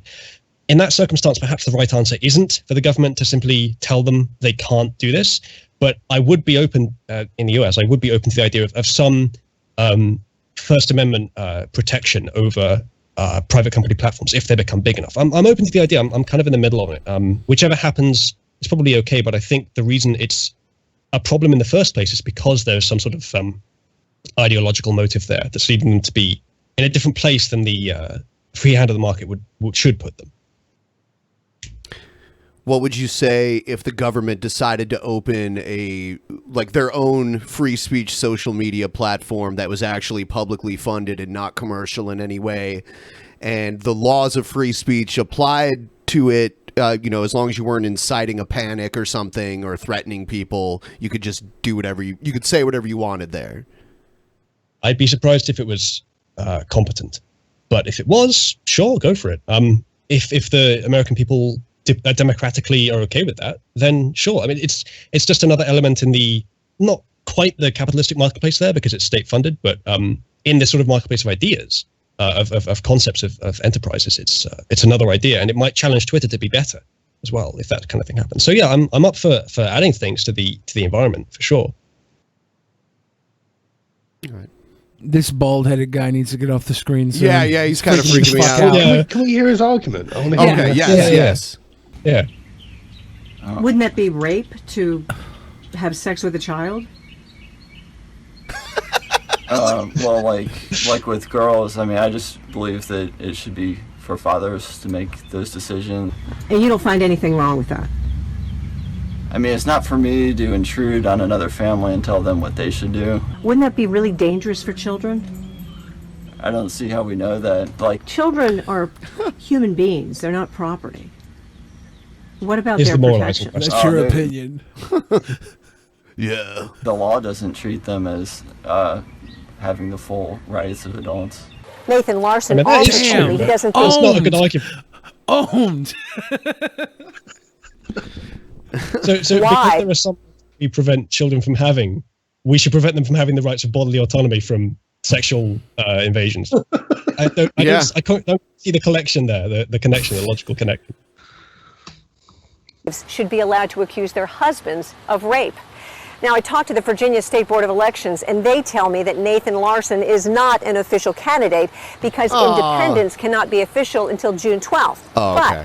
But Larson says he's gotten the required 1,000 signatures and filed the paperwork. How many of those did he forge? Seriously. Honestly, he probably just went to a NAMBLA meeting, and they're like, yeah. 1,000 legendary trolls in this area. Like, are you telling me if someone knocked on your door and they said, "Hi, I'm running for Congress. I need 1,000 signatures," and be like, "Okay, what's your platform?" It's pretty loopy. You're going to enjoy it.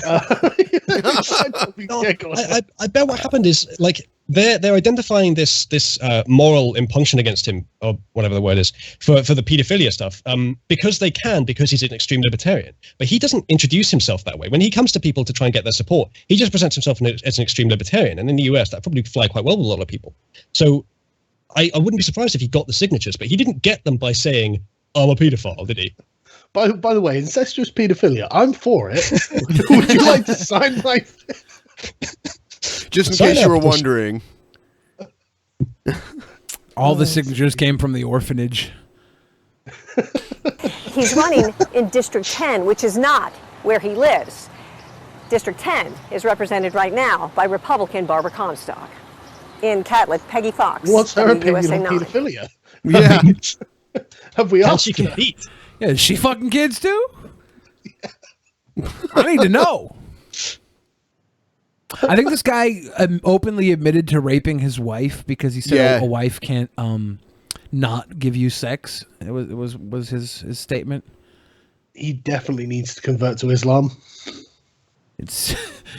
I mean, no, I'm not joking. For him then. That's an Islamic injunction. Women have Next to time you give see him, sex he'll to have a their beard with no moustache. Yeah. Wow. Here's a video of someone hitting a jackpot in a casino, and the casino's like, "Oh, the machine malfunctioned."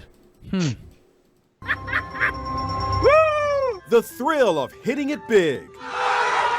These guys jumped for joy after winning $3.5 million at roulette. And this couple does a victory dance.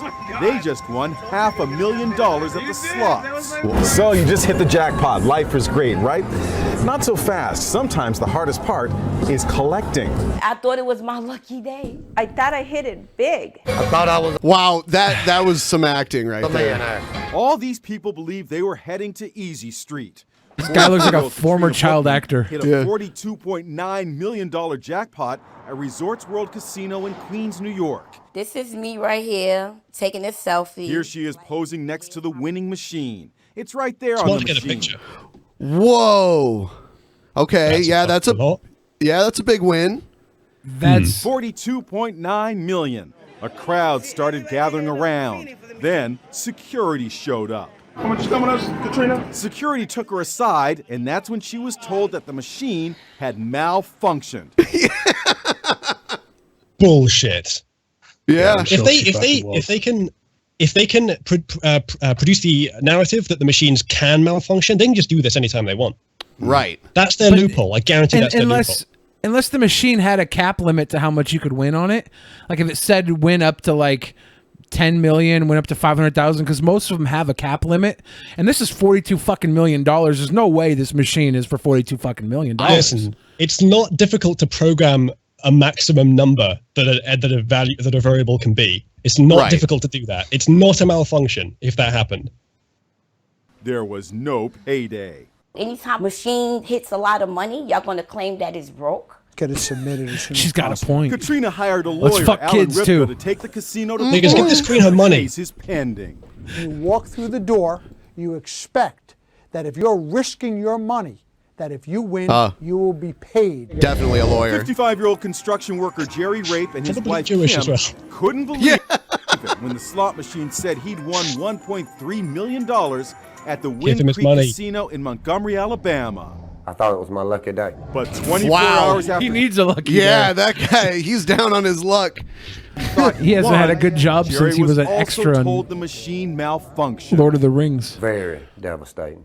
Lawyer Matt Abbott. In Oh, this you got a lawyer with a ponytail. He This means lawyer- business. He's also a porn star. circumstance, the Creek Indian tribe was the judge, they were the jury. Yeah, but and the law is ultimate real, say actually, so come on. on whether or not they were going to pay a jackpot that they should have paid. Veronica Castillo thought it was her lucky day when the machine showed She doesn't look like won she needs it, though. $8.5 million Yeah, wow.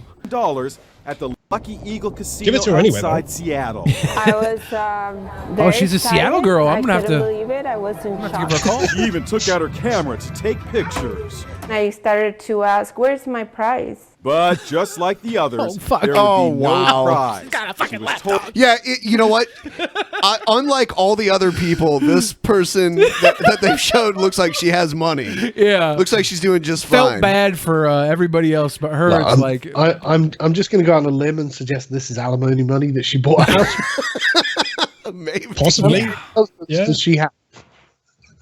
She looks like the It type. was another malfunctioning machine. They took my money and they didn't want to pay my winnings. Washington is one of the handful of states that has its own casino lab where gaming machines are regularly inspected. Nationwide, That really doesn't surprise me. it's extremely rare that we see a Thing is, major machine malfunction. You can't properly inspect software. It to a physical observation, it's a void. You can't really tell what's there. Ultimately, you can get a pretty good idea, but ultimately they could swap it out easily. Yeah, I'm in favor of them paying. You know a casino has that much money. 42 million in Queens. Yeah, probably. There's no way they could pay that woman $42 million in Queens. They'd have. Well, what do you mean? Why? Because it's Queens? It's the casino in Queens is not operating at a $42 million surplus. Maybe not in a day or anything. I mean, it would bankrupt the casino, right? If that's what we need to do, bring the lawyer in and bankrupt them. I don't give a shit. Listen, the casino is playing a risky game themselves as well, especially if they're using shoddy software that they can claim is malfunctioning. If they promise a certain amount of money to these customers, which is what they're doing when it comes up on the screen, they owe that money. I mean, maybe you could have a court case where if it's if the number happens to be the you go to -1 on a non-signed integer and it goes to the maximum number. Maybe like an amount that doesn't exist in money in the real world, that could go to a court case and you could actually get out of it. But for an amount that they actually have, for a more reasonable amount, if they say they're going to pay it, they owe it. They bloody owe it. I say they've got to pay it. If the machines have a cap, though, if they have a cap limit on how much they can pay out, and this was just a malfunction where like the number, I say give her at least the cap then. Yeah. It's a good start. Yep. I don't know. Yeah, it'd be interesting to see how this plays out in consumers should feel court. pretty confident that when they're sitting down at a gaming machine that it's going to function properly. That's little solace for Katrina, Jerry, and Veronica. Thought she was a millionaire. Katrina and Jerry look so terrible, and then Veronica's like, "Oh, look at my little Muffy." I went to the casino with my husband's alimony money. And, Yeah. and I won again, but this time they didn't give it to me. For exactly 15 minutes. She's got the soul of her husband trapped in that dog.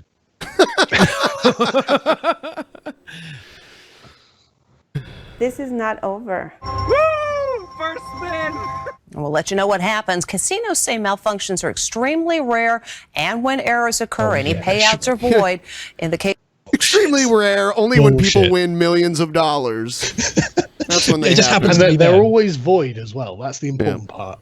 You know, whenever we declare something to be malfunctioning, it's a void. Just so happens that it's on your $42 million win, by the way. Yep. Yeah, let's make them pay out these amounts and then see if they decide that it's more worthwhile to spend the money on making those machines not malfunctional instead of paying it out when they actually owe it. They should have like a base payout for when something is malfunctioned that you get automatically, like an insurance policy that gives you 10 grand or something. Like maybe it's not good against 42 million, but even if the machine fucks up and it's like you fucks up and you get $2 and it was for some reason a void, you still get that 10 grand. They should have some sort of backup policy. I'm still not convinced that these are malfunctions. I haven't seen any proof that these are malfunctions, and I've seen proof. All I've seen are high payouts that the casinos don't want to have to pay. Right. So, no, if they're going to claim malfunction, they should have to prove it in a court of law. Yeah. Oh, I'm sure Which is that difficult they to have do some concrete proof for not paying out. Like they have to. They can't just lie. A lot of people just lie about a lot of things. Right. In the casino business? Well, I mean, they are regulated by the government. I can't believe the casino business would be stuffed with liars. Yeah. What? See, it's the church, then the casinos, then the government. And then the internet. It's the thing, like the thing is you couldn't really prove it either, because the logging on the machine to tell you whether it's malfunctioning or not has to be internal or on their network, or perhaps you could do it on an external system, but then you're still controlling what goes out the machine yourself or out of your network yourself. So if they want to make it look like a malfunction whenever someone wins over a certain amount, they could just do that easily. So the software is a bit of a dangerous game when it comes to real life interaction. Same thing with voting machines. You can easily rig voting machines in concept. Yeah. Especially if your name is Vladimir Putin, right? Thank God. Go Mueller, go. Mueller, I choose you. It was super ineffective. Let's see. Here's some Alex Jones clips. You know, when I was growing up in Rockwall, Texas, at that time the richest county in Texas. I'll tell you what, I love his voice as a Same. broadcaster. Yeah, I wish I had my his mic voice. filters. It's amazing. I need to continue messing with my mic filter until mine sounds as good as his. He's the golden standard. Dallas, and every time I thought some hot 17-year-old when I was like 13 or 14. Really Oh, okay. I'm glad he threw in that last part. Yeah. When I was like 13 or 14. wanted to date me. And I'd drive out to some big old mansion of theirs. And I mean real mansions, helicopter pads, private landing fields. Guys, he was such a stud. Yeah, when I was 13 or 14. Have you seen the pictures of him when he was young? Yeah, no, I know he quite actually a good-looking was. lad. He was in good shape. Yeah. You know? Yeah. So This is when he was 13 or 14. Now. He would drive to these mansions with helicopter pads when he was 13 or 14 to fuck these 17-year-old heiresses. Well, these what can you oil do? You're tycoon saying you don't sluts. believe him. It's fucking Alex Jones. Have you heard that voice? Have you heard the fucking bass on that mic? No, I just want to make sure I'm telling his story correctly. Yeah. Generations from now, we're going to be hearing about Alex Jones and his 13-year-old sexcapades with oil tycoon 17-year-old sluts. Yeah. I'm excited. I want to. God almighty, at the third or fourth time I'd been with them, they'd tell me, by the way, we worship this God, and we want you to come to this event. We want you to engage in this fucking activity. devil worshippers. Yeah. Third or fourth time. Moloch worshipping floozies. That's what this is. He found out. Yeah, third or fourth time I fucked They them were when I having was, pillow talk, when I was 13. you know? When I was 13, can I get some horny 17-year-old Scientologist broads to fuck me? Like this, I'm in for this. That was really great sex we had. By the way, I worship Satan. Okay, I'm in. Because Lucifer's really God. And, you know, I told people those stories when I first got on air 20 years ago. And it kind of sounded a little bit hokey, but now you see it all over the mainstream media. But now we see it everywhere.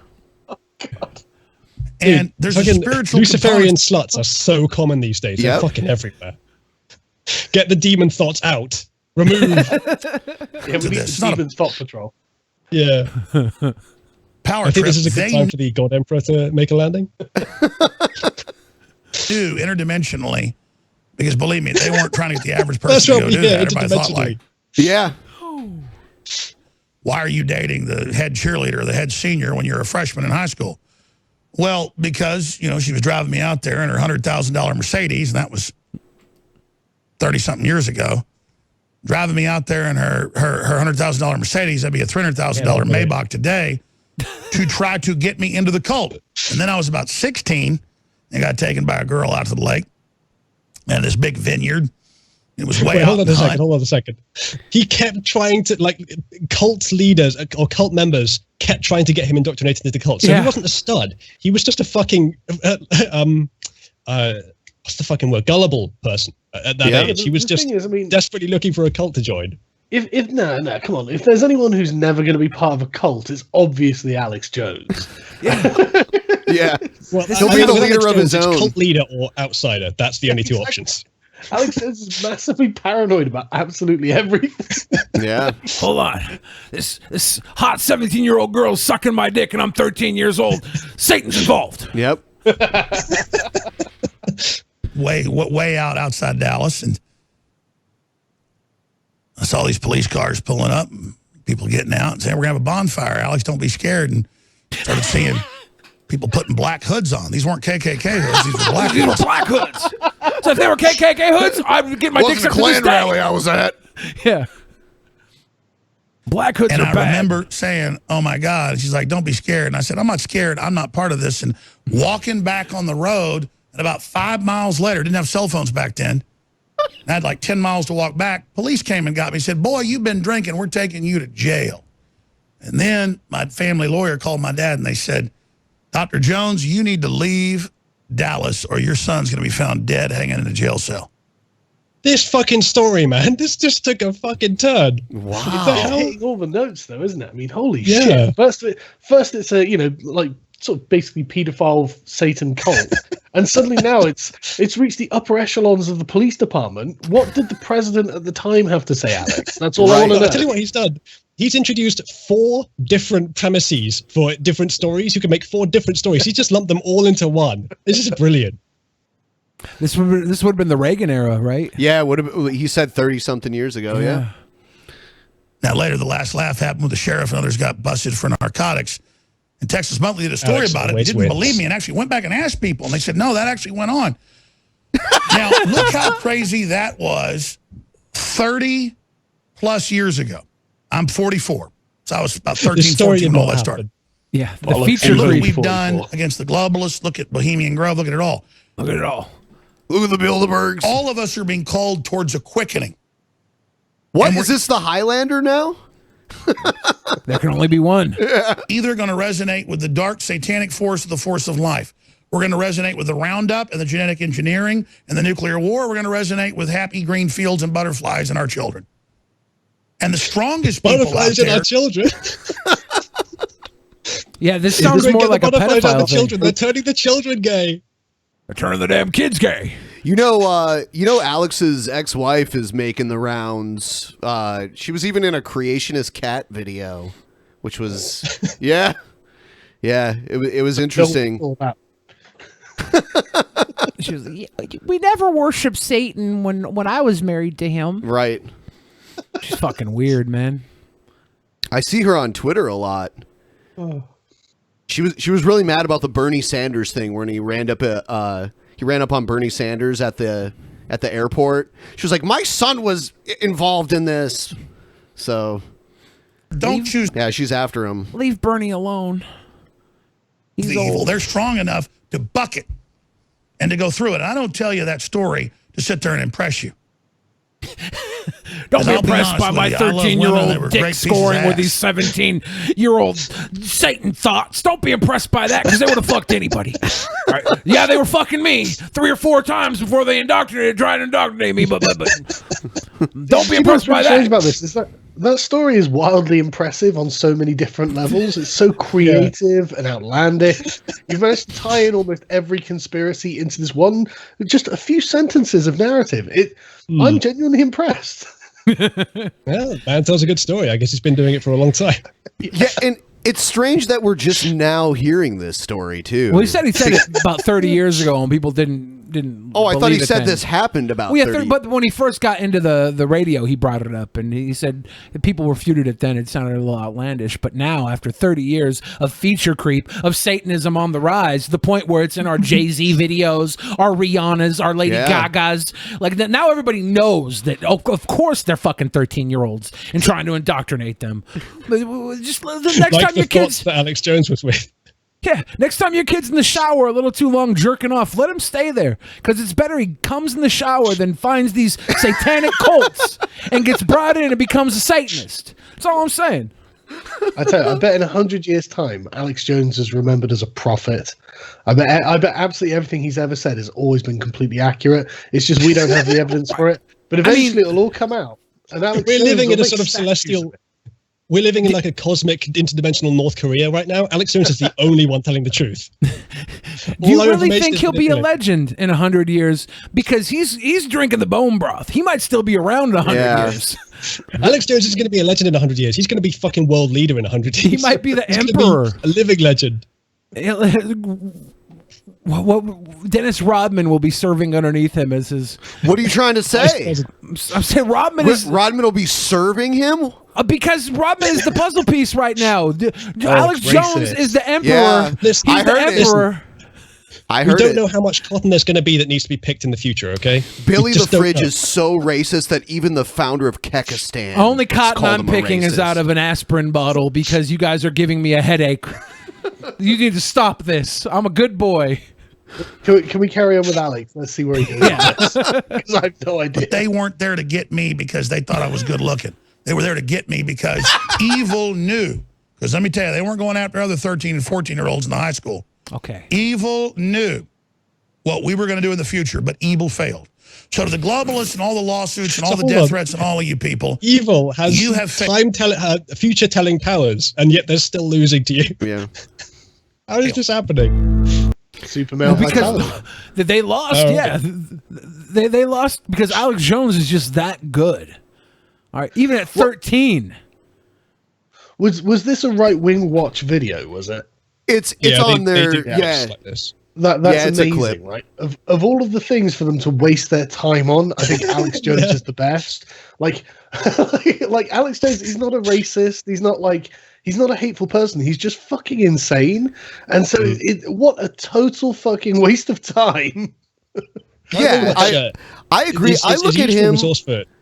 I look at him more as an entertainer than anything else. Like, I don't take him seriously. Well, that's what he tried to say when he went to court for custody of his kids. Right, He was an entertainer. And then he came here. He came here to Seattle, and he was running around the streets downtown, messing with people. And this guy that Billy knows came up to him and poured a liquid on him. And it turns out that guy is involved in professional wrestling locally and stuff. And I think it was all staged. I don't know. I think it was staged. He says it wasn't, but that's what a pro wrestler would say. Right. So I don't know. Yeah. It was supposed to be hot coffee or something, but it didn't even seem like it. It definitely wasn't. It looked hot like coffee. water. Yeah. I can't believe Alex Jones would stage something. That's right. Yeah. I mean, everything we've heard from him today is completely true, so I can't believe it, yeah. I want to watch a little more. Look at Hollywood, the whole media. They literally hate Christians. They admit the persecution of Christians doubled the last 10 years. Yep. They absolutely admit that if they can extinguish that, they believe they can then be God. You know, atheists should have absolutely no regard for Christianity. They shouldn't even care. Think about it. Are you a Buddhist? No, you're not. I'm not a Buddhist. Do you ever think about Buddhism? Does it obsess you? Does it upset you? Do you go after it? No, you don't. You don't even think about it because you don't believe in it. Listen, a true atheist... I don't have a fedora with me, but if Buddhists ran the US government and sort of culture to the degree that Christians do, which is less than it was 10 years ago, but still, then probably people like who don't have religion would believe that, would have a problem with Buddhists, yes. Sure. Like, classic old argument, that one, but these guys don't seem to have heard it. Didn't care about Christianity. They just look at it as just another religion I don't believe in, whatever. Why is there a vitriolic hatred towards Christianity? Think about that. Because it's a spiritual war. It's a bloodlust because it's a spiritual thing that we're talking about here, people. Not necessarily the people may. I'm not be motivated by spiritual things. Guys, I'm not a pedophile. Why would I care about pedophilia? Why? Why? Why wouldn't I just be okay with it being legal? Yeah. Right. Why would I even think about it if I'm not a pedophile? You're a fucking pervert for thinking about pedophilia. Get the fuck out of here. This guy fucks kids. No. That's a great argument. Not even realize. But if there's to be fair to the other side of the argument, though, like there are a lot of I mean, like a lot of the radical left SJW commie types are atheists and have a hatred of religion, especially Christianity, for the same reasons that they have a hatred or an opposition, whatever you want to call it, to white people and men, because they believe it's the dominant force. They have the Marxist lens. So probably the same thing is happening there. And Alex Jones and this other crazy man might actually be identifying something real, but I'm sure that they're doing what their job title involves, which is making it hyperbolic for entertainment. I do think atheism shouldn't become its own religion. Like that's the problem I have with atheism. I mean, I don't feel that it's a religion. Of course, there's going to be people that are dogmatic about it. Well, yeah, but check yourself, is all I'm saying. Sure, but this guy is making it seem like there's just legions of people that hate Christianity, but that's not really the case. This guy's going into Hulk Hogan mode right now. He's going to cut the coldest promo on us atheists. We're going to feel stupid. Christians win again. They're not with God. They're walking in the world, and the worldly evil world. They're naturally going to reject what's from God. That's why you see people rejecting Donald Trump. But however, the good news is... How does he explain the atheists who like Donald Trump? He's from How does he explain me and Sargon? Donald Trump is sent by God, all right? Look, I don't believe in God, but I do believe he sent Trump God, here. but I can believe that. Oh, God. There's millions and millions of the silent majority that understand what's going on, and they're supporting Donald Trump. Look at this guy's bitch tits. He's nipping. Think about it. How did Donald Trump win? And I love the spirit of it. They know he's not perfect. He's a wrecking ball. He never was a hypocrite. They instinctively from the beginning understood that it was a weapon against the enemy. Like you said, the way he... Are they in Hawaii or something? Like maybe Florida. Yeah, but probably. I want to see this turn into like a cringe rap. I feel like the way they're holding the mic and cuddled up here, that this could really be some gangster shit if they just started rapping. Honestly, feminist person who wants to... Seriously, I really want to see Alex Jones and Cenk Uygur have a wrestling match, or a boxing match or something, because they're both pretty stocky guys, and they could really go for it. I think it'd be top quality entertainment. 100%. You know, whoever wins right about everything. We had Jimmy Dore on here last month, and he was pretty good for the most part. But but we asked him why he spit on Alex Jones, and he didn't really give us that good of an answer. He was just like, it was the moment, it felt right. He was like, oh, and I didn't even really know who he was at the time. I'm like, that doesn't make it sound any better. I was going to spit into it. I'm just going to go spit on him. I was going to spit into a tissue, but he was actually wider than the tissue, so I got confused. Alex Jones is red. Yeah, but I would like to see that him versus Cenk, because I love it when Cenk gets that like irrational look of anger in his face. His face changes its shade. You know, he turns like all red. It's and crazy. You could tell that when Alex went and interrupted him, when Cenk got up, he was like, "Oh shit! I've awoken a sleeping buffalo." Yep. We're talking about Saudi Arabia all the time. Now I want to see that. Can we get a money mark to fund this? Is there a billionaire out there that can make this happen? Come on, I'm gonna call my billionaire. I bet Alex would do it in a heartbeat as well. So it's all on you, Cenk. Come on. He'd have to. He challenged. He challenged Pierce Morgan to a boxing match on his show. Yeah, he was like, "I'll have the red, white, and blue over here, and you can have your Jolly Roger over in the corner there." Which is also red, white, and blue. But I wouldn't mind seeing Pierce Morgan get hit by Alex Jones a bit. To be honest, that would be quite entertaining. Pierce Morgan looks like he's basically made of water balloons. So I don't think he stands any chance against Alex Jones. Yeah. The way he just doesn't even care what they do to demon powers, man. Yeah, they don't. In fact, in the prophecy, God said they will speak against him. They will throw all the darts. The enemy will throw the darts at him. They will do everything they can, but it will roll off his back like the water rolling off of a duck. Just like the feathers protect the duck, he's protecting how long before they tell us that Trump is the reincarnation of Jesus? And that his hair is duck feathers. They're kind of moving in that direction slowly. And that the 2020 election will be the moment of the rapture when Trump wins, and then we all ascend to heaven, except the filthy atheists who are left down here with Hillary. Fuck. It's going to happen. Start believing again. Donald Trump. You know what Donald Trump's been doing since the day he got president? He's been going after the pedophiles. Thank Donald Trump. Before that, no one went after the pedophiles. They were just roaming free. Yeah, he was only using Lolita Express for travel purposes. I mean, it's worth pointing out that since Donald Trump became president, there are now pedophiles running for office. So, I mean, did that happen before Donald Trump? I'm not saying it's connected, but I think they weren't give it time. openly. Trump will fucking destroy him. They weren't openly running before Trump. Been doing raids after raids. Of course, the media doesn't mention this. You got to look at it. Look into it. Seek ye the truth.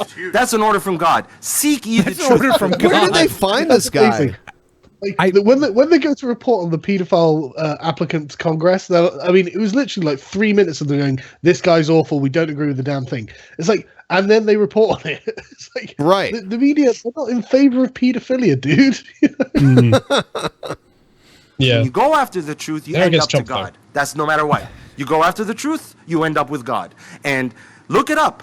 Donald Trump's been sending raids. The irony of someone saying, "Seek ye the truth," by believing without evidence. Right. So, yeah, seek it to the point where you believe in Jesus, but then stop seeking. Well, yeah, because you can find the truth you want anywhere, right? Like, it doesn't have to be true. There's fake news from both sides that look at the same thing, and some people say it's real, some people say it's fake, and it always changes. But the truth is devalued. In 2018, the truth doesn't matter. You can go to YouTube, you can find any person talking about anything to further your ideals, whether they're right or wrong. You can be reassured by numerous people. You could go to YouTube now and watch a bunch of videos that will convince you that the world is going to end in 2012, even though it didn't. Fuck.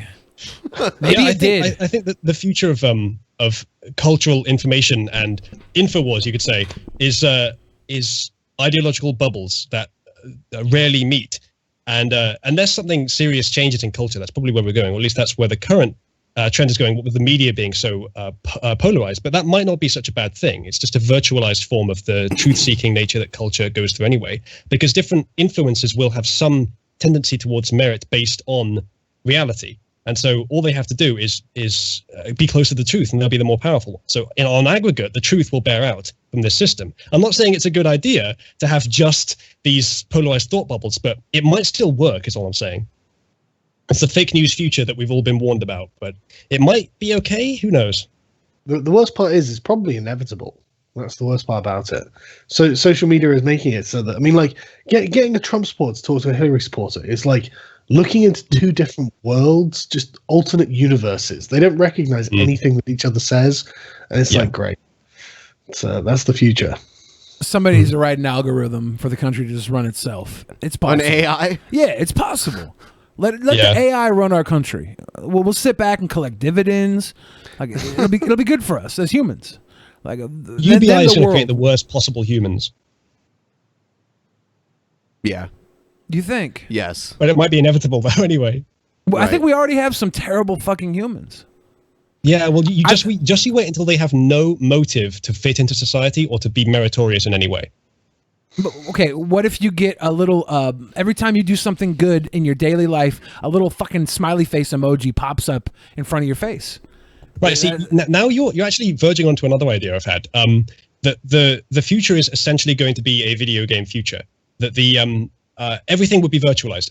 Adversity has to be virtualized, because if we can't have adversity in reality, we have to have some sort of adversity, because otherwise people won't grow, they won't become meritorious in any way. And so you have to virtualize, you have to simulate it. And I think the future is just going to be real life will be quite a bland place, because everyone will be sort of riding the massive cultural wave of online simulated worlds in which they can do various things which will provide them adversity, and in return they'll get some sort of social value back. I mean, if you can get someone invested in a game, you can get someone to act as if they have some sort of moral agency in that game. And so if you can get the entire population invested in the game, you can drive the train of human psychology forward in potentially a positive direction. But all of this relies completely on humanity having some sort of psychological revolution to the point where we understand human nature comprehensively, to the point that we can code a way for it to work intentionally that's positive. And we're a long way from that. We're much further from that than any other part of this plan. I think you could create an app. It would be like Pokemon Go, effectively. No, listen here. All right, it has a couple Ask a couple of psychological questions to the user, and based on their answers, it weeds them out, and the majority of the population continues playing the Pokemon Go. But the other 15% are connected to this app, and they're the type of people that can get shit done. And the app runs these morality tasks that just pushes them to the top. That creates a greater sense of unity because the game is controlling their morality. The people that can get shit done are busy working on it to get shit done, while the others are sitting there playing with their fucking phones. Well, why? I mean, that is an interesting utopian, dystopian vision. But why have the two-tier system? You can gradiate it. I mean, as a programmer, I've come across this kind of thing a lot of the time. Why not just gradiate it if you can? So you could have the simulations automatically, with no sort of human interaction, with almost no deliberation at all, automatically pick the small amount of talent it still requires from humanity and drive it to where it needs to be. And then gradually the machine will get better and it'll require no talent from humanity, and it'll just be completely virtualized adversity. That's all you ever do. But it'll be like real life, but better and free, and you have no suffering or anything like that necessarily, unless the adversity in the game introduces it to you. This is the future right here. You're simulating everything about real life that you actually need to make good humans, without the bits that you don't need, without the dangerous or harmful bits. The app itself gets all the stupid people, and it directs them to fuck with infertile people. So in this, they don't procreate. In this hypothetical app or game, there's no real consequences. No. The consequences are very real because people are deeply invested in it, because it's all anyone ever does. So their investment. I mean, if someone who plays World of Warcraft all the time, they have a deep investment in losing all their money, for example, in losing all their gear, or getting hacked and losing it all, something like that. The same thing will happen in the future. It's just that everyone will be invested, and probably more so. It'll be like real life. In fact, the game might become more investing than real life itself. But that's okay, because as long as the game is driving people towards being meritorious via pathways of adversity and social interaction and such, then it's going to create better humans than we ever could have done with real life. All we have to do is be aware of both the human aspiration of I think it's going to be nature. hypothetically better, isn't it? I mean, the people who are playing this game, if removed from the game, they're going to be absolutely useless and probably disgusting to look at. Yes. Within the context of the game, they're going to be very, very good. But outside of that and anything else, they're going to be terrible. But maybe the but game they don't need to be good outside the game. Maybe the game has these tasks that actually improves them through the use of the game. Like they have to go out and do their walking or whatever bullshit they do every day. It tricks them into doing it. It tricks them into motivation. I mean, if we've got the medical technology to keep their bodies healthy while they're in the game and to keep them clean and such, and they learn social skills and how to be an excellent human being and with an excellent character in the game, I mean, there's no end with technology to how much you can perfect the human character. We'll get immigrants to come in and wipe all our asses while we play. So you think the game would be better than reality itself? Yeah, I mean, this is inevitable. If we're going to keep going with human technology, there's going to be no adversity left, and we're just going to have terrible people because they haven't done any character building. But eventually, we will solve that by simulating it. It's not difficult. I mean, we could do a lot of this stuff now. We just wouldn't do it properly. It probably won't in the future either. It'll take a lot of development, but I think it will happen. And the end state of this, if it's done right, is perfect synchronicity with artificial intelligence and human nature to create effectively human gods. No. The Borg has loads of negative qualities. It only focuses on the collective nature of the human psychology, or the not just human, but it's basically just human in Star Trek, because all the species have pretty much the same psychology. But sure, in real life, in this idea, you take into account the entire spectrum of the human psychology, and you do it in such a way that perfectly harnesses the potential of each person to be an excellent character. You could, if you did enough work with the AI, create people who are 100 times better than anyone we've got today in terms of their character. You just combine the AI that does this, that fosters this growth throughout their life, with the person. You combine it with other technology that defends them from threats in the real world, and you create basically gods, but with none of the drawbacks. If you do it right, you can get rid of all the drawbacks. I'm very dubious about this because I don't think that things that are worth having can be given. I think everything that's worth having has to be earned, and good character is included in that. And I don't think that an AI can make you a good person, give you good character. If it's with you all your life and it's personalized, then how is it different from people getting good characters in real life? Because I think that you have to do it yourself. I don't think that any... That's what I'm saying. I'm saying that the AI will guide you. The same way that a parent or your friends or society guides you now.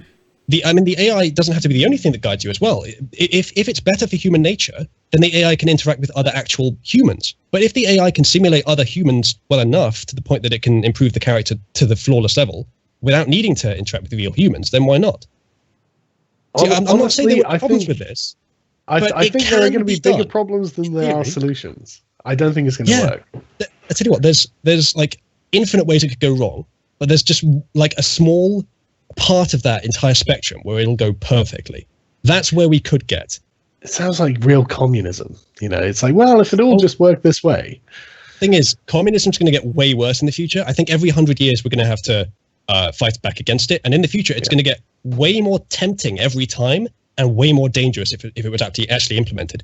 But what I'm talking about now is not really communism, but any aspect of the mindset that leads to communism that's beneficial to human nature, combined with any aspect of the other side that's beneficial to human nature.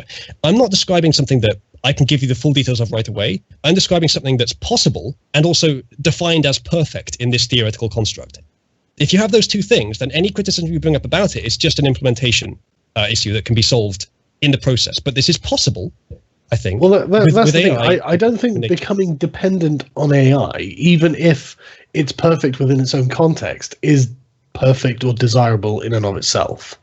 Okay, so if you right now were placed into a prehistoric setting in a savanna or something, you would be far less capable than the people who were already there. You'd obviously be much more intelligent than them, but you'd be, in general, far less capable. But sure. Don't give me that look. Any of us would be. The Flynn well, effect. no. I think it's unfair to call these people less intelligent, really, because I mean, it's relative. They're not. People in the past weren't stupid. They were just uneducated, and they were adapted for their circumstances. And they had to learn to survive, right? Like, you had to. That's what I'm saying. Like, they would have the knowledge and the physique and the experience to survive extremely well in those circumstances, and we wouldn't. All I'm talking about now, in terms of dependence, the reason for that is that we're dependent on society, on all this technology, and the fact that we can get water for free anytime that's clean and even like removes bacteria from itself with fluoridation and stuff like that. We are dependent on all these things, and that's the only reason that we are in the state that we are today. It's a crutch. It's a platform on which we're raised. If that platform continues to grow exponentially into the future, then yes, we will be dependent on AI, just as we are now dependent on society. But I think that's looking at it through a lens that's too focused on, rooted in the modern day. I think if you're looking through it on a lens that's more universal and conceptually aware of the entire potential of humanity, then the dependence on AI is no different than the dependence today. It's just better. You know, more dependence, but you get way more for it, exponentially so. Yeah, but there's one thing being dependent on a network of resources that are generated by individual actors, because at the end of the day, I mean, that's like saying you're dependent on the crops growing. It's like, yeah, okay, but like this is different. This is about your moral character. This is about having a sort of moral guide that theoretically knows more than you at all times and knows what. I mean, even then, like, who programs the AI? Who determines what is and isn't moral in that case? That's what I'm saying. You're effectively turning the AI into God. I don't think that's wise. I think the AI is the perfect complement to the human character in order to create a god. And I'm not saying that anyone in particular is programming these. It's not. There isn't going to be one. The AI will program itself, essentially, right? Sort of, but there isn't going to be one perfectly defined human character that every human then aims for, or the AI pushes them in that direction. The AI learns with the with the actual individual human. I think it's a very individualist idea, this, because it takes into account every individual's differences. It's like liberalism with maximum technology, I think. I don't think it's going to work out very well. That's my opinion. But I don't think it's necessarily going to happen, but it's possible, and it could be perfect if it does happen. I think it's going to happen. America, or the world, not just America, they need a new operating system, and this is it. we got to reboot. We got to do it. Are we going to finish watching this guy cut the fucking promo of the year? Yeah, we'll watch a little bit more of this, and then in about 15 minutes, we'll do our final segment. And then after that, after the regular show's over, anyone who is either a sponsor of the show or your $10 or more patron, don't forget, we're going to do the post show afterwards. Billy and myself and some of our friends in our Discord. So check that out later. We'll watch a little more of this guy. I don't even know who this guy is and why Alex Jones is giving him a microphone. He's probably and why they're on a nice beach together. Yeah, he probably has a lot of money, and he owns this house and invited Alex Jones to come in and do coke with their satanic prostitutes. Capturing and finding children in cages waiting to be tortured and ritually sacrificed. He's been saving people. He's been saving children, and he's been arresting pedophiles like crazy, raid after raid. And that's the thing. It shows up in local news. We cover the news. I love how he ran in there. It's like Macho Man and Hogan, dude. They have that dynamic. Taking the mic. Yeah. Every day. It's everywhere. It's like every day, but never national news. Never. And then they panic more and more, and they have NAMBLA now coming out at the UN, coming out on Vice, coming out of the Huffington Post, coming out on Salon saying, oh, it's okay. So they're trying to normalize it now. It's period because they're vampires. True. That's actually true. The progressive left have, because of the abandonment of any system of values when they're looking at it through a postmodern lens, they actually are like treating pedophiles as an oppressed class. Salon has published at least 2 articles, but I've seen a bunch of others in other publications. So once more, Alex Jones was right. I would say that that's a minority point of view, though.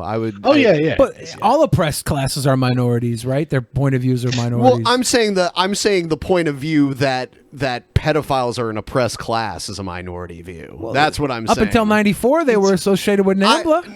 It's an inevitable consequence of viewing the world through a system of oppressor and oppressed. If you view everything through that lens, then if you're going to take pedophiles as a class of people, which I think they are, then you can't say they're not oppressed. But I do think we need to deal with the stigmatism around pedophilia and look. Go on. All right, there are people out there who are pedophiles and they don't act on it. And they just are attracted to fucking kids, and they need to be, Well, those people realize that there's an issue and they don't act on it. Yeah. But I wonder what percentage that is overall. I bet you it's very small. They're probably all out there just fucking kids. But we need to know, and we need to get rid of the stigma, and we need to have them under fucking federal aid to make sure they don't fuck kids. Give them a watchful eye or something. Put a fucking drone over their house.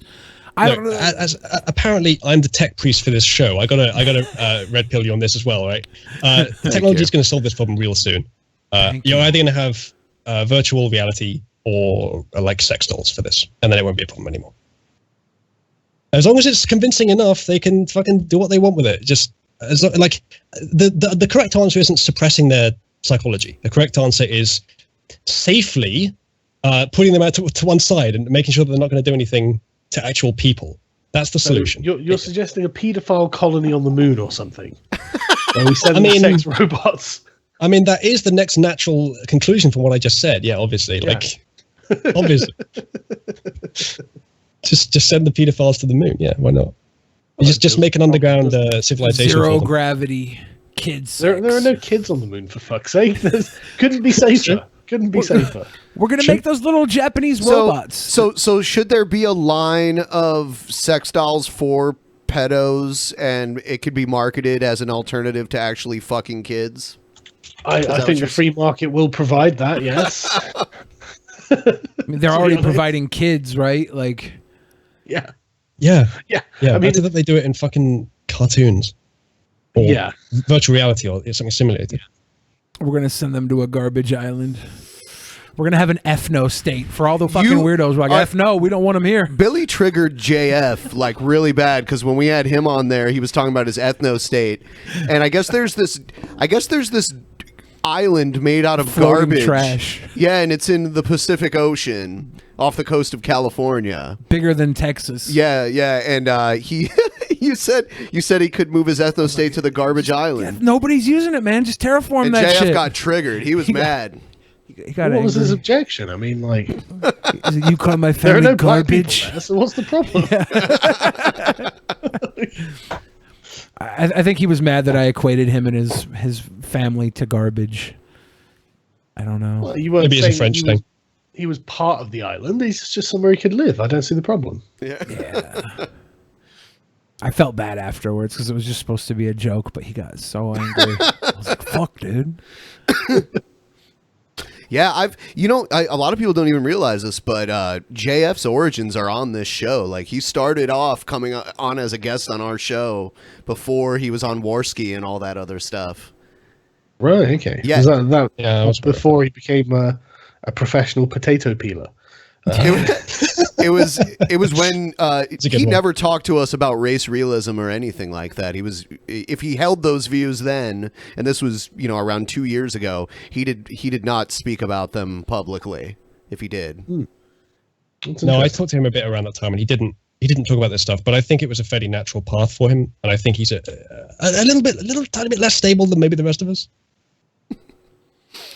I mean, he did say that he was high functioning autistic, so we just lose that in his French accent. He did actually say that. Yeah. His accent is just, we can't tell. It's lost in the French accent. With the Americans, you can really tell their autism on how they speak, but I assume. Yeah, it's strange because I get along with him pretty well. So you guys measure dicks and stuff. No. Yeah, I don't mind him, to be honest. I think it's quite amusing. Yeah, I would respectfully decline an invitation to his ethno state. He is like Pepe Le Pew, though, right? Like 100%. He's chasing after those little fucking cats that happen to get the white stripe on their back. He's being very forceful, and I don't know. Maybe I'm wrong. He actually revealed the story about his autistic ex-girlfriend on our show too. The one that he had the trial about and everything. So he's been pretty forthright. See, that's one thing you got to give him credit on. He's not afraid to talk about whatever he wants. Which could to be talk part of the about. autism, right? I don't know. Maybe. Oh, you know what? Someone in the chat just made a good point.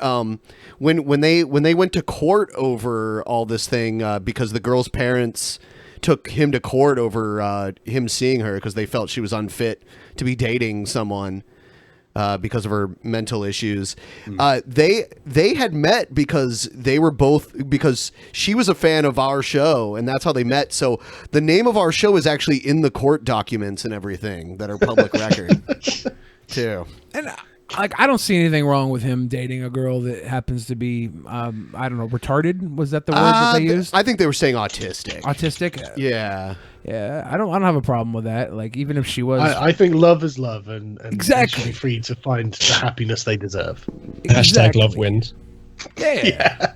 Glee did an episode on it. Like, if Glee can say that a regular handsome boy can date a girl with Down syndrome, that's fine. Glee is progressive. So Glee is how we should. Unfortunately, the majority of the cast members have like killed themselves or died from heroin overdoses or been outed for having child pornography. Like he killed himself too. Puck, yeah, fucking man. I loved that show when it was I hated on. that show. I never watched it. There's something wrong with me. I think I just like Jane Lynch a lot. It must be that Onision. She's my on you. Jane Lynch is like my power lesbian. I will take her over any other woman as far as like a zombie apocalypse comes by. I want her by my side. So we've got a little more than 15 minutes left in the show. I'm just going to read a few of these Streamlabs that came in while we were doing the show. Let's see what we got here. We didn't get any TTS messages by the looks of it. I think there was a TTS that went off. Yeah, I turned it off because you guys can't hear it on your end, and it was talking over you for a second, so I just turned it off. Yeah, it's set up in a way where only people hear. Mind if I ask what you're using to route the audio around? I use Voice Meter. Yeah, everyone uses Voice Meter. I have a better solution. We can talk about it after the show if you want. Okay. Oh, absolutely. My voice is currently extremely filtered. You can put filters on everything real time. I've got a ducker as well. On my channel, it's basically a meme that I always talk about my audio routing, but it's so good I just have to. So this was Killer U999. Remember back in the 90s, people used postmodern to describe of self-aware movies like Scream. I don't know. I think there was a typo. I don't in there. remember that. Was it the fact that they were self-aware that they were describing as postmodern, or was that something else? Or perhaps postmodern just means something different in terms of movies than it does in philosophy. Probably that.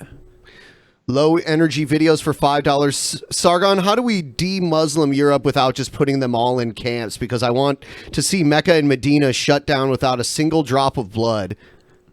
Okay, well, I don't want to do anything to Mecca or Medina, but incentives is the way we have to do things. For example, we need to speak from our own philosophical perspectives, positively assert what we believe to be right, and then people who don't agree with that have the freedom to leave. For example, if we were to ban halal slaughter, that would probably do... I mean, that's a moral good, either way you look at it, because halal slaughter is brutal. You can find videos of it all over YouTube. It's horrific. And in Britain, at least, I don't know how it is in America, but the law is that you have to stun the animal before you kill it, except if you're doing halal slaughter, and that's not an exception that I'm happy with at all. So is it different from culture or kosher butchering too? No, that's pretty bad too. It's very similar. Okay. But basically, yeah, they cut the throat of the animal, then lift it up by its back legs so it doesn't touch its own blood or something, and then they just leave it there to die. And it's like, that's pretty horrific. Or you could do what Iceland is planning to do and ban circumcision, because Muslims have to be circumcised. That's a human rights mandate anyway, surely. Yeah. So it sounds like you're just trying to go for the Jews through the Muslims here. Well, if they can't wait until they're 18 years old to get circumcised, that's not my problem. Wow. Are you guys cut? Yeah. Yeah, I'm cut too. Yeah. That's because what are you going? What are you, dimmies or something? Are you? It was just done to me. It was done to me shortly after birth as just a common. It's just common medically. Yeah, they do. In America, mine was a medical issue too. Yeah. Mine was medical too. The doctor's like, that thing's too big. We're gonna have to cut some of it off. Oh, whatever. What? So here's another one. Sargon on DP, and it's early enough for me to catch it. Holy crap! That was Mo. Someone for $2 said Vtism. I think they were talking about your friend V. Yes. All right. Cunty Cat. Trump can't be guilty of anything if he can pardon himself. Well, you have to be guilty of something in order to be pardoned for it. So. Well, that's not true. Isn't Trump going to pardon Muhammad Ali? Even though Muhammad Ali hasn't got a conviction against him for anything that needs to be pardoned. I thought he did. I thought Muhammad Ali went to prison for not going to war when Vietnam. That was like in the 70s. He served his time. He just pardoned Jack Johnson as well, right? He was convicted of a crime, so to absolve that crime, he would be. That's the whole point, because he's dead. So pardoning him doesn't matter anyway. This is what Trump's doing. He's pardoning all the boxers till he gets to Mike Tyson. Well, he got Muslims covered with Muhammad Ali too. Yeah. So it's a double whammy there. But no. I mean, I used to live in New Mexico, and that's where Billy the Kid was executed. You know, the famous outlaw, William H. Bonney. But there's a campaign to pardon him. The question is, did he do anything wrong? I mean, he did. He killed several law enforcement officers. I don't think Billies are capable of crimes. Yeah, but they want to pardon him. Even Mark Wahlberg, he wants a pardon because he was convicted of a hate crime. Well, he beat the shit out of some Asian man when he was like a teenager, right? Yeah, he has a felony hate crime on his record. I think Robert Downey Jr. does as well. Yeah, Robert Downey Jr. Broke into someone's house and slept in a baby's crib, all high on whatever he was doing. Was the baby in the crib? No, it was an empty house. But well, he pardoned him for that. Fuck, it's an empty house. Big deal. Why pardon? I mean, if you've committed a crime, why just pardon anyone? Because now it's like, it wasn't that bad. Pardon of a crime. just the celebrities that I like. No, fuck that. What? No. Trump's building a dream team of pardoned celebrities. There's the Trump extended cinematic universe is going to be beautiful. This is just the next step of his master plan. First, Russia, then the Dream Team Marvel Universe pardon celebrities. It's all coming together now, folks. Alex Jones, get on this shit quickly. Someone asked if we're going to have Arch Warhammer on DP. I'm not familiar with that person. Arch is great. You should definitely have Arch on. Yeah, sure. Yeah. Have him and V on at the same time. That would be fucking glorious. Yeah. Do it. Someone said, Sargon, the answer is mass deportation and restrictions on migrants. That's never going to work. No. Yeah. I mean, the thing about mass deportation is that we invited them in. Like, on what grounds are we doing this? You know, we would be entirely in the wrong, and it would be wrong for us to do it. Yeah, it would be sacrificing the principles of our society to defend our society. It would make us know, like, if you're trying to win a conflict, you got to replace your opponents with something worth replacing them with, not just give up everything you ever had to win, so that then someone else has to do the same thing to you. If you want your Reich to stand 1,000 years, if you want your liberal country to actually last, you have to maintain the principles that built it, because it's the only system that actually prevents it either collapsing into anarchy or rising into totalitarianism. Yeah, as I know. That's another reason why I'm against torture, like military grade torture against people, because we stand against torture as a nation. Why would we use it in the guise of protecting our own nation? Yes. That's why Russia, they got it right. They just send like hot women spies over to fuck you and get the information out of you. There are actually documented cases of that. Yeah. It's a win-win for everyone, really. Exactly. It's pillow talk, and then you're like, oh yeah, I got to go tomorrow and snitch on somebody, and then the girl goes back and tells Putin, he's like, thank you. Your pussy has done very well for Mother Russia. See, she makes lots of money. Russia benefits. Everyone gets laid. There's no downside to this. This could cure the incel problem we have in America. Oh, the fucking incel problem! I love that. There was a thing. Who was it? Was it the German government? I can't remember. Hang on, let me. They were gonna pay prostitutes to have sex with disabled people because they do that in Australia, right? Okay, let me fucking read this up because it's amazing, right? All right. The Green Party in Germany are floating sex prescriptions for the disabled, as in it will be a public health concern, and it will effectively be socializing vaginas using public money. Yeah, I've heard that they do that in Japan or something. There's the Scarlet Road Project. They did a documentary on it, and it's about women who are prostitutes for the disabled, and it's in effect, and it's working. I mean, so what we need to do is get being an incel classified as a disability. I mean, these women are going to be getting good money for doing it. The women should have incentive to fuck people if they want to fuck people. They should be able to get a little something out of it. The oldest profession is prostitution. Why not make it for the better of humanity? Sure. I mean, and it's going to prevent terrorism. So yeah. Now, how do I integrate this latest spiel about prostitution and disability into my vision of the future to satisfy your... Why would I want to die for 72 virgins when I could just have one whore right fucking now? Right. How does the AI feel about this, Uzalu? Yes. I tell you what, the AI might just simulate the whore for you, to be honest. That might be the best thing for you. It might be the perfect way to improve your character. If you've earned the whore, you get the whore.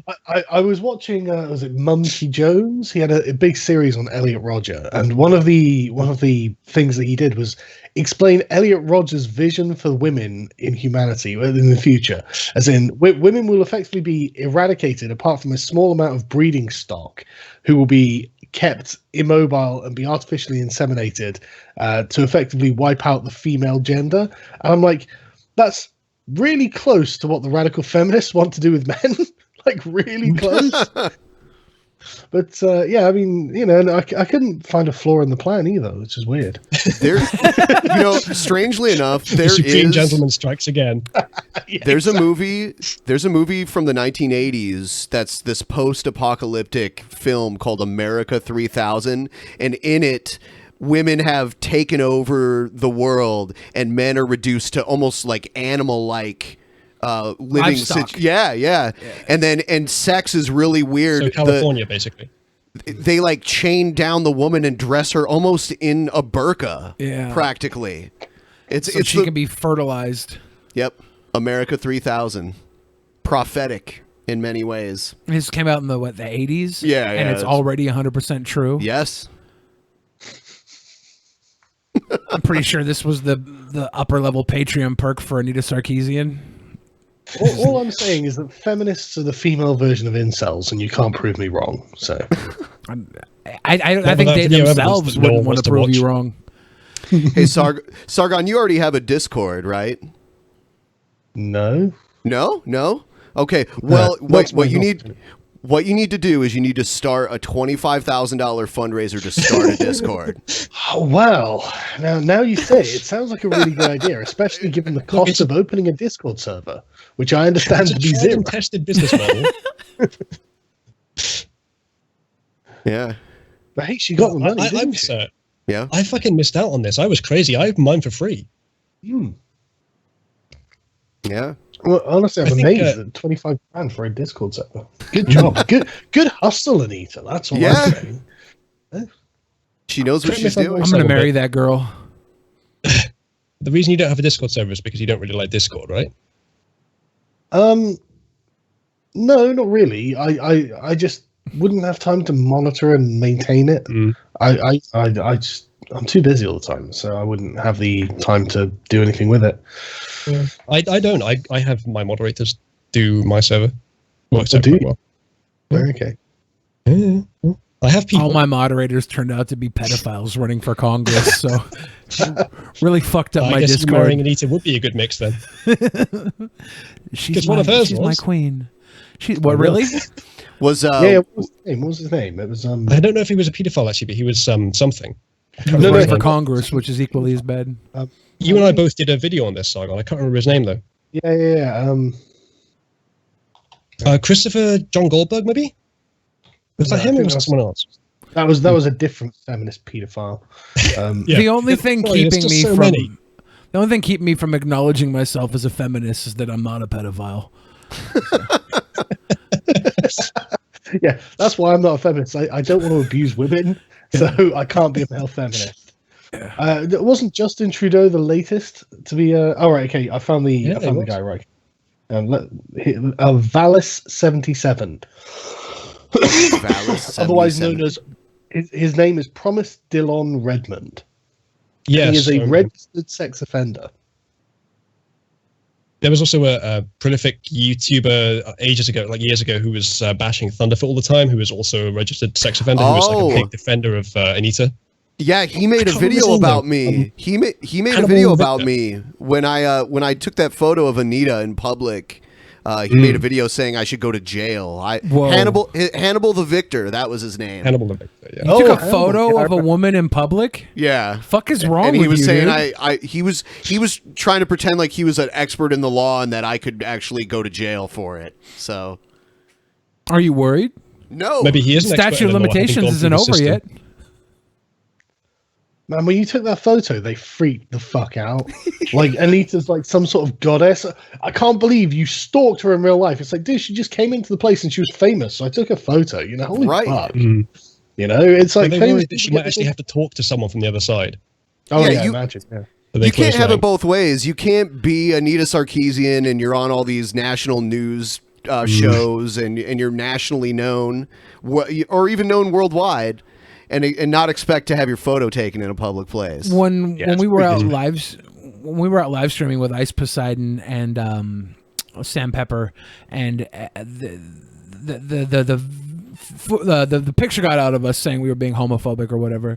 A lot of the outlash that I got from people was that saying that they didn't consent to being on video. Like, we didn't consent. Right. They believe that they can withdraw consent from being photographed in public. It's like, it made me feel like we had raped them the way they were reacting. Photograph you? You know, you can go outside and just photograph whoever the fuck you like. You're in public. Deal with it. You had this issue a while ago, Sargon. Someone accused you of doxing for taking a picture of someone with a feminist shirt, didn't they? That's true, they did. I mean, if they have a problem with it, they should contact their local authorities, because I can guarantee you the law enforcement community has cameras all over. If they live in a city, I mean, they're everywhere here. Yeah. I didn't consent to that, officer. There's pretty much nowhere you can go in public in the city we live in and not be on a camera somewhere. it's 10 times worse in England. Oh, yeah, I believe it. Even especially in the U.S., New York City, there's cameras everywhere there. I wouldn't think that that's actually a particularly bad thing. Like I have maybe somewhat divergent opinion on surveillance. I don't think it's a problem. I think it's a tool that can be misused, like many others. Sure. I think the entire country being surveyed probably solves a lot of crime that would otherwise not have been solved. I like being on camera. I think we should have them everywhere. Constantly on performance, yeah. Yeah, I should have an app. Toilet cam. Every human should have an app that takes all the cameras where they're at, and they can see it on their phone. So how about a camera in the bowl of your toilet that has a light that lights up when you sit on it? I'm in for it, dude. You can have the live Billy shit cam. Can I live stream it on YouTube or Twitch? Yeah, I love the way that you're acting like it doesn't already exist. I'm sure these things are already in existence somewhere in Japan, probably. Oh, yeah. My advocacy for surveillance doesn't go quite as far as that, but why not? It's a good thing. That way we know everyone's having healthy bowel movements. I'm for the good of everyone. I'm up for it if it's only my toilets. Like, I don't care if anybody else has to do it. Just put it on my butt. Let's go. This is National Geographic, man. National Pornographic. I'm going to change the world when you look into my puckering brown eye. Yeah, the German government is definitely going to fund this. Just so you know. Oh, thank you, Germany. I think we're about to wrap it up. Thanks to both of you for being on the show. We appreciate it, and you're welcome back anytime. Go check out both their channels, links in the descriptions, and we'll see the rest of you guys for the post show coming up in probably about 10 to 15 minutes. Good night, everybody.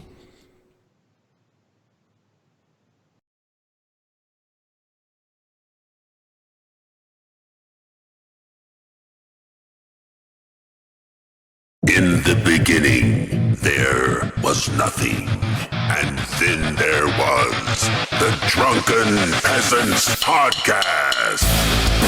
Drunken Peasants, Drunken Peasants, Drunken Peasants, Drunken Peasants. From the strangest corners of the internet, gonna get TP'd by Billy and Ben. You know where you can find them at. Get ready, cause they're gonna kick your... Drunken Peasants, Drunken Peasants, Drunken Peasants, Drunken Peasants.